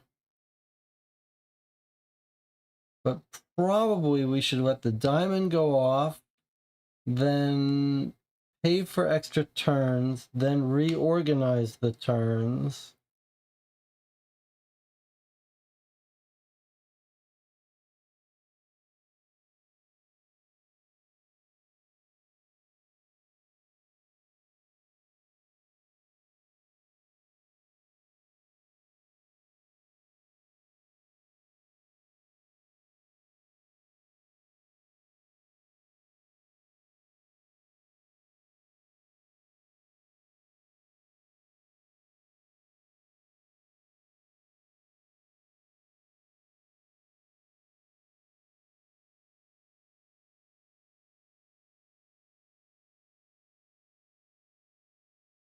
Okay, I am going to spend hours here. We're going to be able to look at 3 cards. So I'm going to spend 2 hours. That brings us down to 2 hours to put 2 back in.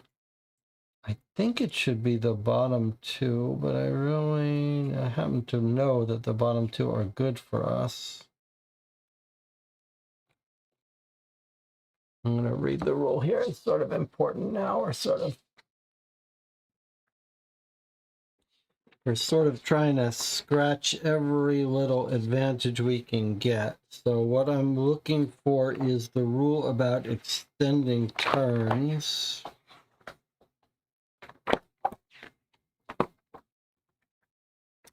And do we counting turns?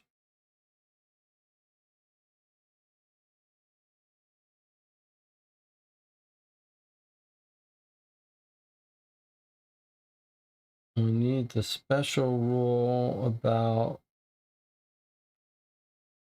what happens if we get more turns.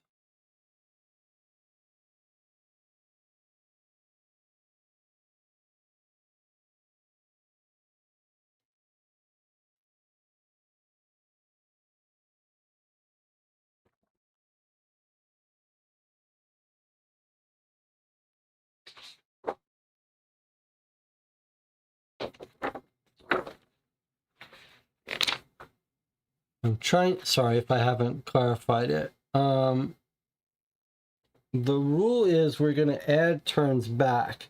The only question is, do we add the turns as the last? Do we take the last turns, the first turns we had, and put them at the bottom, or do we pick random turn cards? My memory is we have control of them, and so not control, but we take the bottom two, which would be very good for us.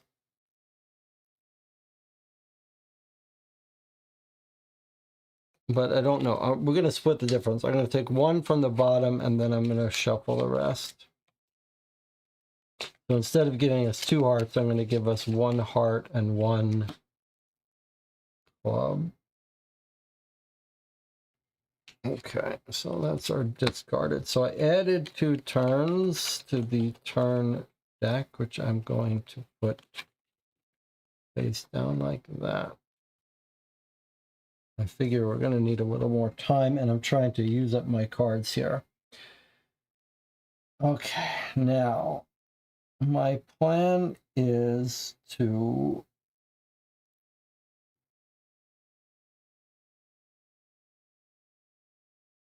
set up for a big turn.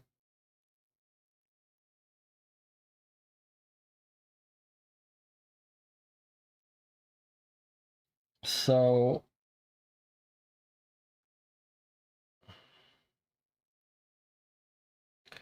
but I want the diamond suit to come, and while we don't have anyone out.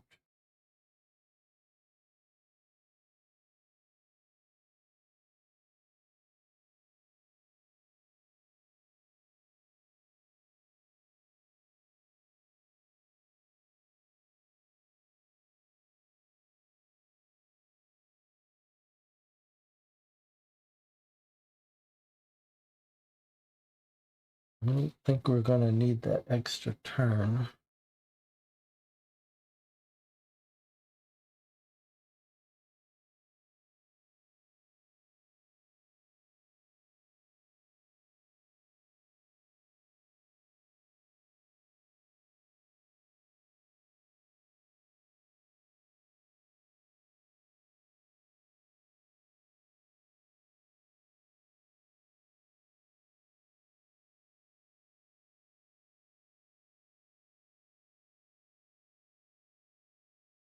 Okay, I'm going to stop here.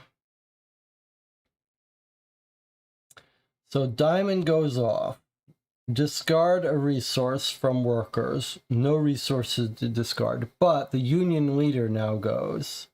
The first thing he does is if we're in range of a worker, we would suffer 1.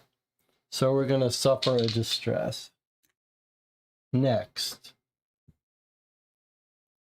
Blue trigger makes both of these guys walk towards the canteen. This guy goes into the canteen and disappears. This guy comes up towards us. Or down, whatever we prefer.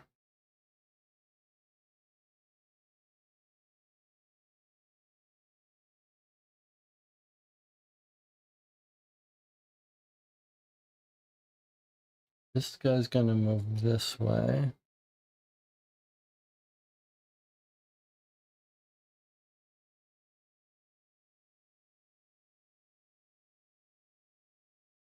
I still think this is probably better. It gives us more flexibility how we push him back. All right, and then he moves.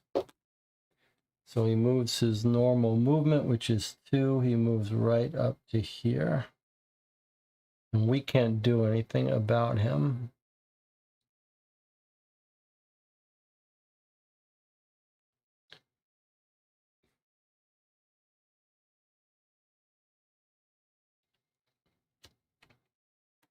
Now it's our turn.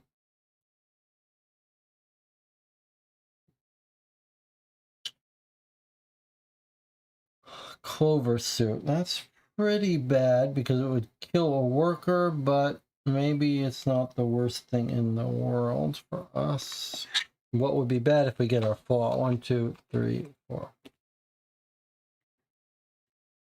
Okay. We're going to try to have a big turn here. With one missing worker, we're going to be able to get one out. Seal this to 3 cards. So, okay, here's my plan. We're going to bring out a worker on this checkpoint. I think with 3 checkpoints, that might be all we need. But if we wanted to, we could push this guy onto this checkpoint. I suppose we can probably pull it off. Don't feel like we really need it. But it's not going to disappear anything. So, okay, maybe we're okay. I guess we can set up for all of our checkpoints. And when he goes, he's not going to move people. So that's great. All right, let's try to get a good dream then. Yes, we'll look at the table. I'm done. So we're going to do a green assault of 3, although I wouldn't mind using this to draw 3 cards. So we'll do it this way. Here's a green assault of 3. With that, we're going to push this guy, green contact of 3, push him here to his checkpoint, which moves this way. And now our goal is going to be to get here, bring this guy out, and then here, bring it out, and then we're ready to do this. So I think we're going to be okay. We need to be one step closer to that to do that, unfortunately. So how are we going to do that efficiently? Would I rather use this to draw 3 cards? Maybe we don't need to draw 3 cards. Still need to move though. And I don't think we need radio stream anymore. But we do need this for the console.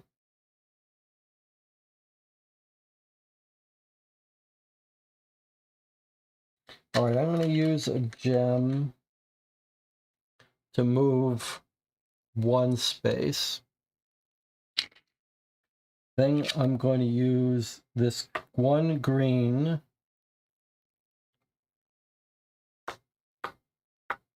I don't want my flaw. That's, oh, but there's not going to be any way to avoid that.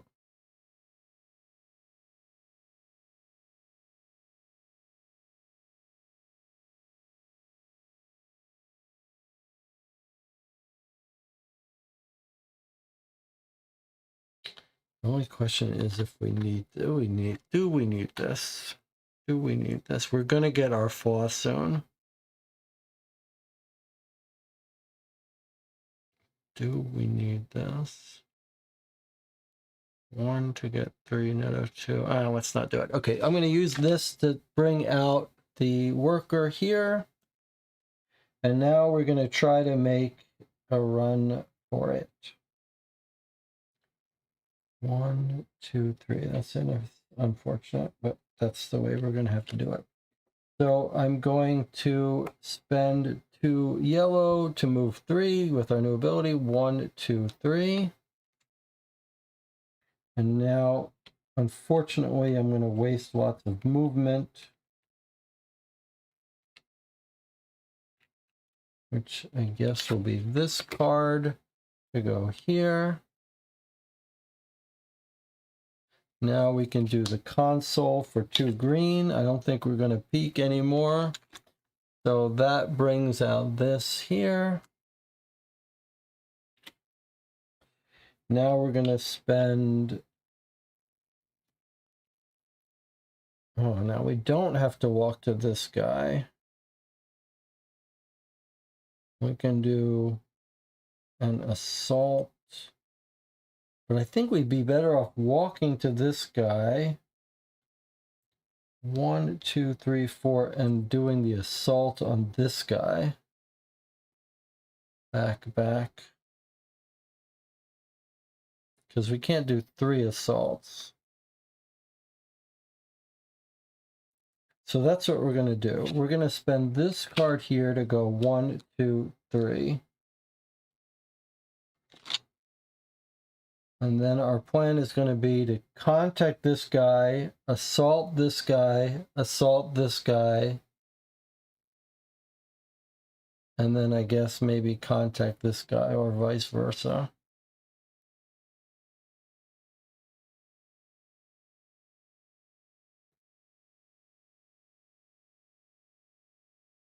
Now I'm going to spend this card, take a distress.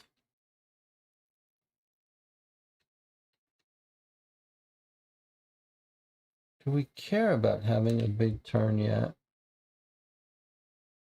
Maybe we don't. Maybe I don't do that yet. Might as well wait for the next turn. In fact, this makes us hurt if we're in range of a worker, so I should undo that. Okay, so we'll stop here. We'll trigger this. He moves, and then the workers hurt us. Okay. So first he moves.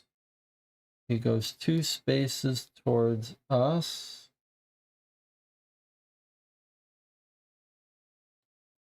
And then workers hurt us if they're in range 1. Workers hurt us if they're in range 1. Fine. Then this turn is done. This comes out. It's a heart. Nothing's going to happen. However, he is going to make the workers go to the canteen. And then the workers are going to hurt us. But that's okay, because we're going to have a big turn now. The only bad thing that's going to happen is our... Oh, this is... We're not supposed to see that. Okay, 1, 2, 3, 4. Wow, we caught a break with that bad movement card. Not happening yet. All right, let's see if we can't end this dream right now on this turn. Okay. We are going to move up there for 3. 1, 2, 3. Then we're going to have a nice contact with this guy for 3. And we're going to turn this yellow to a red.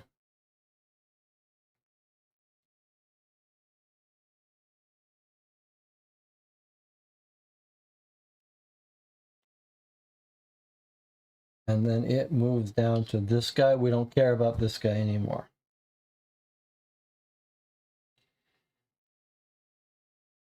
Next, we are going to have a wrath on this guy at a distance of 4. 1, 2, 3, 4, which is 1 plus 2, 3, 4. Okay, so actually, why don't we just use our shotgun for that? Well, I guess we don't have to use a shotgun if we don't have to. That contact brought this up here. Okay.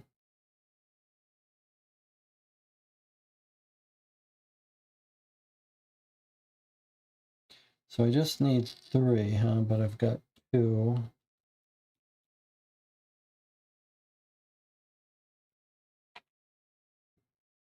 I'd rather use the yellows for movement because they increase. So let's just do it. Although I guess I could seal this, take a distress to do 3. I don't think we're going to need to. Okay, let me just do this. Let me do this for 3.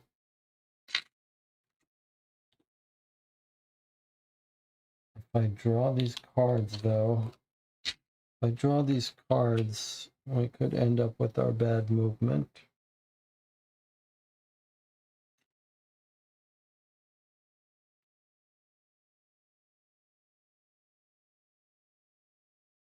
I think we're okay. Okay, I'm going to do that after all. So that's him, which we're going to duplicate this to that, and then it moves over to here, and this goes this way.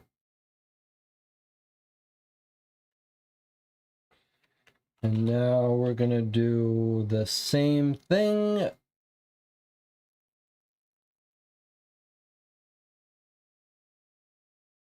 Which is another wrathful thing. We can actually do 2 wraths, but we're going to need a... So actually, we can do it without 3 and 3. 1, 2, 3, 1, 2, 3, 4. Okay, so I have a question now. You've got a choice. We could either take a distress to generate 3 wrath. That would move these here. And then spend these 2 without ever triggering this card, Ghost from the Past.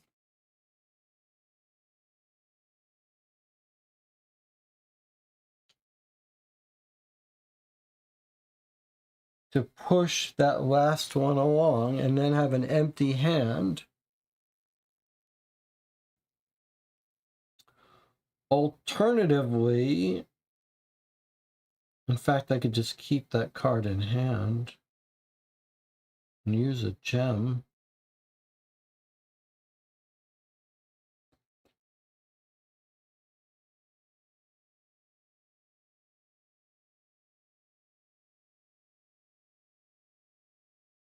The only reason I'm thinking through this is I'm thinking through, can I avoid catching us a distress? I think maybe actually, since we know our flaw is going to come up here, better to get it now than later. I think maybe the right thing to do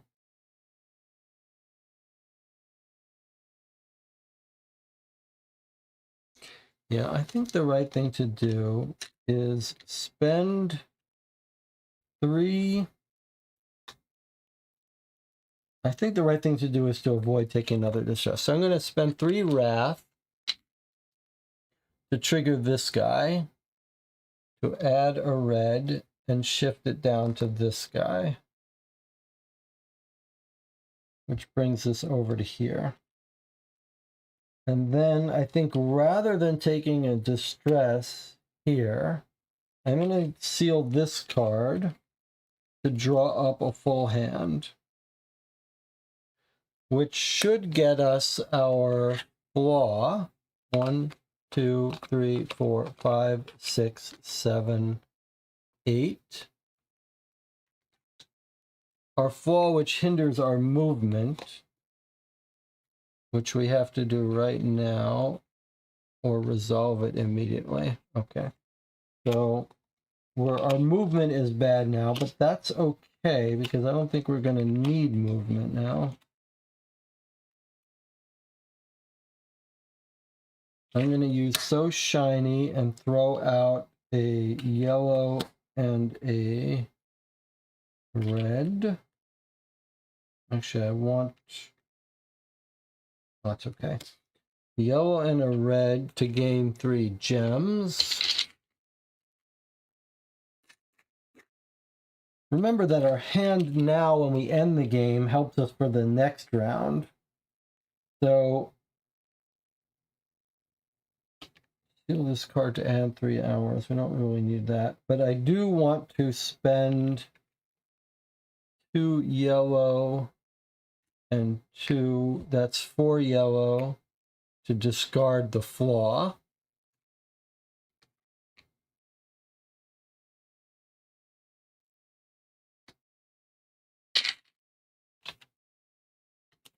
Although, I wonder if we don't keep this one and this one and spend this instead, so we don't need more time. Okay, and then 1, 2, 3, 4. Then we will wrath this guy and bring everything home. And that way we've gone through our flaw. We still have cards in hand. I think that's what we'll do. And we've got a gem left over for emergency. Okay, so for our last flaw, we are doing something here. So we have a choice. We could send 3 red through, or we could send one of these to a green if you want. What would you prefer, Jonathan? We could duplicate a red and then just throw it out. So we really have a choice. And we can still reach this guy because it's Wrath, right? And we still won't have reached the end of here. So we're going to Wrath, which brings us here. And what would you like to do? 3 reds or 2 reds and a green?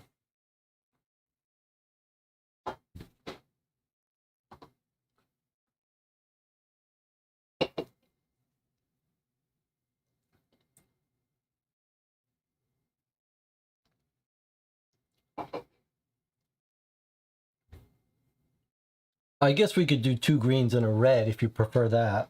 But I think that's the one we already did. Okay, so 2 reds and a green.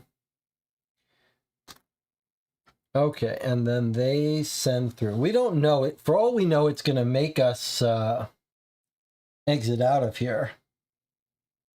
But I think we're going to be okay. All right, so we've sent this through.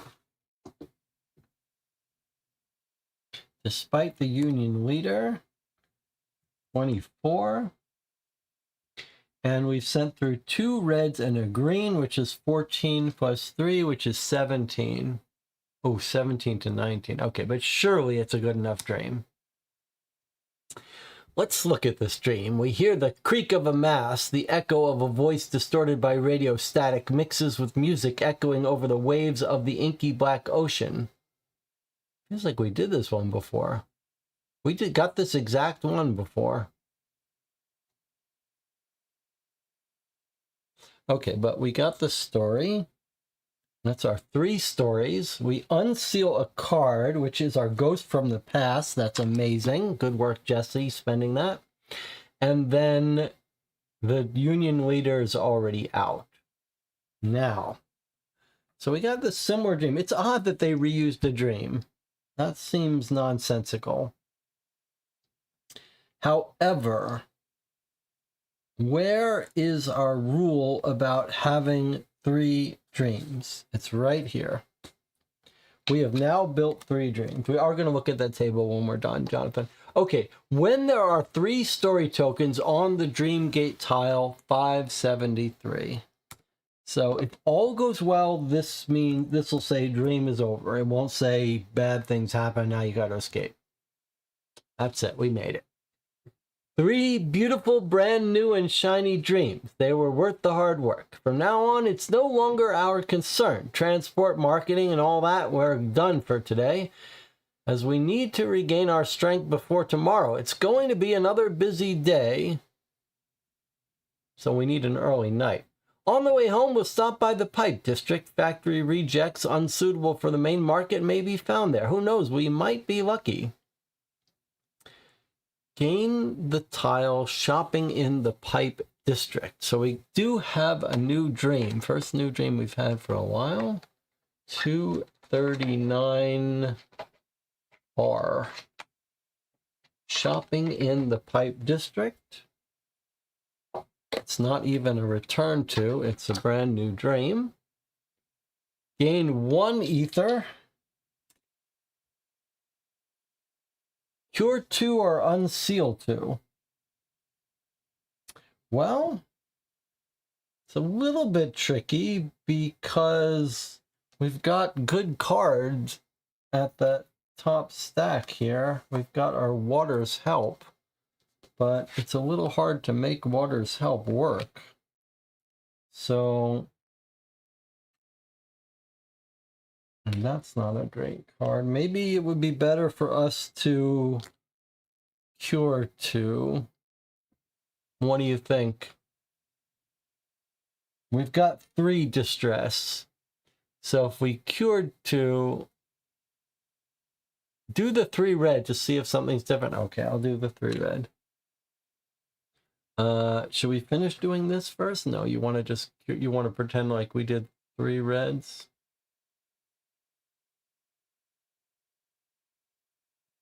24. If we did 3 reds, it would be here, just to see if we get a different dream. Okay. Let's look at this dream. We're all vampires. We're sitting around a big carved table in a huge Gothic-style dining room. The first course is served to us by somber shadows. Canapes of fear, sorrow, and doubt, and red wine served in diamond goblets. They only stimulate the appetite for more. Finally, we hear slow steps, and the curtain opens. Oh yes, pain, the tastiest dish of all. But no one was forced to do anything. It was their own choice. They could have chosen any of us. Each human can choose their own vampire. It's a free country. So, disturbing, scary, but wonderful. Everyone likes vampires. Everyone wants to be one of them. This dream will sell for sure. So you still put a story token, and then you can put any number of progress cards from their hand or discard piles for free. Or buy new cards now. Okay, that's pretty cool. However, well, we would have this whole giant deck of progress cards to place. I mean, cards, if there are any progress. So if we wanted to put Ghost of a Friend out, which would let us put people, but we don't really like that one. And we could go shopping, but we don't really like that one either. I feel like we've got an amazing set of progress cards. It's hard to beat the set we have. Steam Bomb's pretty good, though. Steam Bomb's great, and it is yellow, but I'm not sure what we would swap it for. Maybe swap it for I Run to Die now. It's a 5.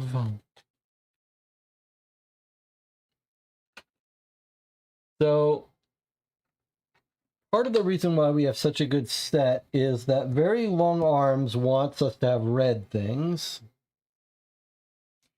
And the red wants us to have yellow things. So you know what? I think we do swap this for I Run to Live. I Run to Live has been a great card for us, a great card. But now that we have the extra movement, I wonder if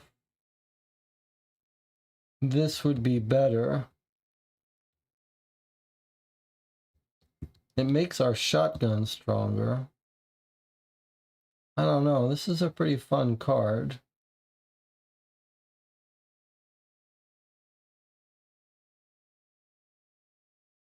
What would you rather have, Steam Bomb or I Run to Live, Jonathan?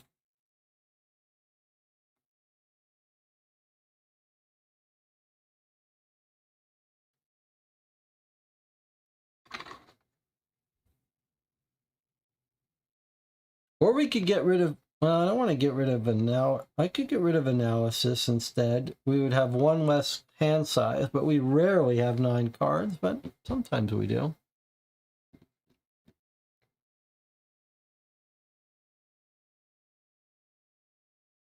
Optimization, we don't want to lose that, right?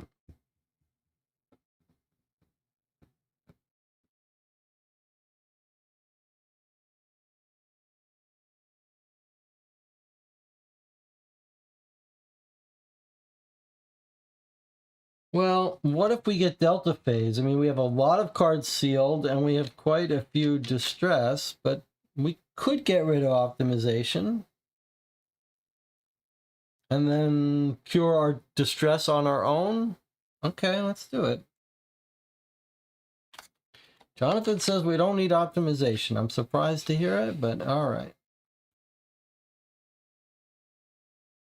So that's because of the dream. Now let's go and finish reading how this dream ends. 573.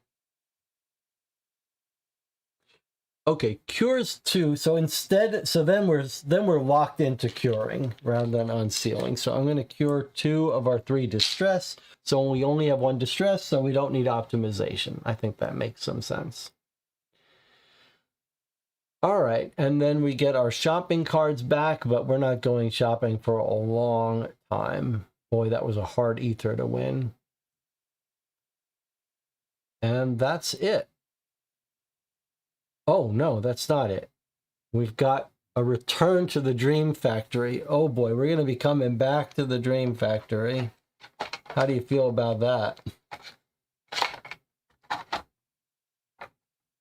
I don't know how I feel about coming back here. Although, as long as we don't get the Union leader again. All right, so we got two dreams from this place. A return to the dream and a new dream.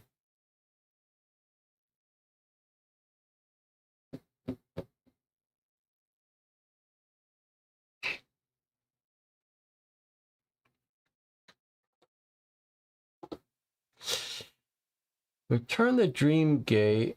Remove the dream gate. Discard, return all cards from this dream. Okay. I did get the pipe dream.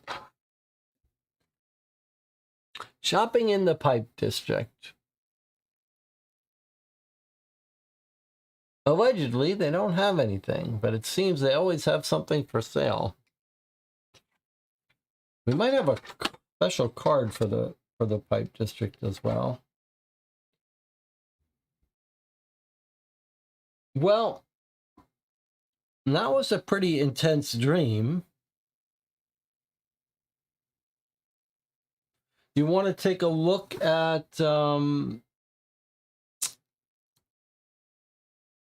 what would have happened if we had tried to just make all yellow, just let the yellow go through. 3 yellows would be 15. Let's see if any of these fail to get you a cube. We look at this dream. We're in the high air above, piloting an old biplane. We've seen this one. Place 1 story token. Well, it was quite interesting. So no matter what we passed through, but we wouldn't have gotten this card. So if we got a really great card, and there was only one dream we made that would have given us that card. So that worked out well for us. But 3 yellows would have been just fine. How about if you just let a green go through on its own? Not good. What if you let a yellow go through on its own? No story cube, but you get a gem. And then a red on its own, gain 2 gems. So a red on its own would be you pull out a yellow, you turn it into a red, and you send it through. All right. 2 greens, gain 2 gems. So I'm not reading these dreams. An 8 would be a yellow and a green. You just get gems. So if you don't send a pack of 3, you just get a little bit of story and some gems. So that's what we intuited. And then up here, we're starting to look at 3 stuff. So 3 green would have been what? Cure 3 distress. Wow, that's pretty nice. And then we did the 10 through 13, and a 14 would have been what? 2 reds by themselves. Doesn't make a story dream. 15 we looked at already. That was just letting 3 yellows. That would be the easiest thing to pass through. And then 17 to 19 we did. We got the timber again. And then the vampires are the 21. So actually pretty good. The best one was the card we got that lets us move 1 bit further, which is pretty amazing. All right, I have a feeling that this dream might have been boring to watch because I spent so much time chewing over some of these efficiency decisions. But 2 things stood out. First of all, you got to be impressed by the dynamic emergent behavior with this thing of sending things through, having to get near them to trigger them. Do this. Did you want to read what these do? Oh, Jonathan was saying we shouldn't have read it because we can return. That's a good point. Well, now we know. We didn't learn anything new, but I guess we won't read these. Although I think we read when the Union leader came out, it was telling us that if it got to the end, we would die or something.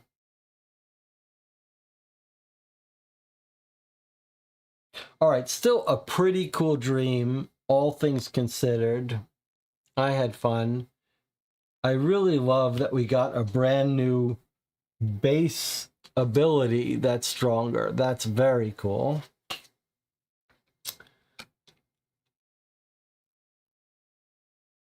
Yeah, not bad. I'm not sure I want to go back here. Not that we have a choice, but and I'd like to avoid the Union leader. What brought out the Union leader? That was one of our dreams. So we could have stuck with the dream formula that we knew. The only thing I don't love is the lookup table for the pack. I think what would be nice to remember is one of each color was the coolest thing. One of each color is what got us the special movement, and it's what avoids the Union leader. So actually, one of each color, you had the right idea that doing that actually really quite helped us, because otherwise we would have had to get 2 more dreams with the Union leader out. But because we did one of each color, which we intuited was going to be the best, we had an extra couple rounds without the Union leader, which was pretty nice.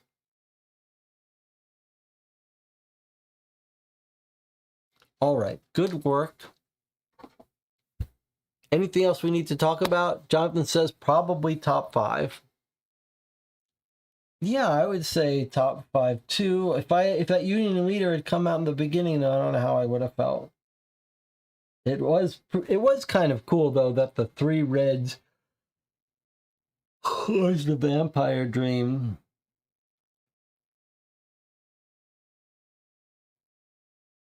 Yeah. Okay. Pretty fun. I'll see you next time.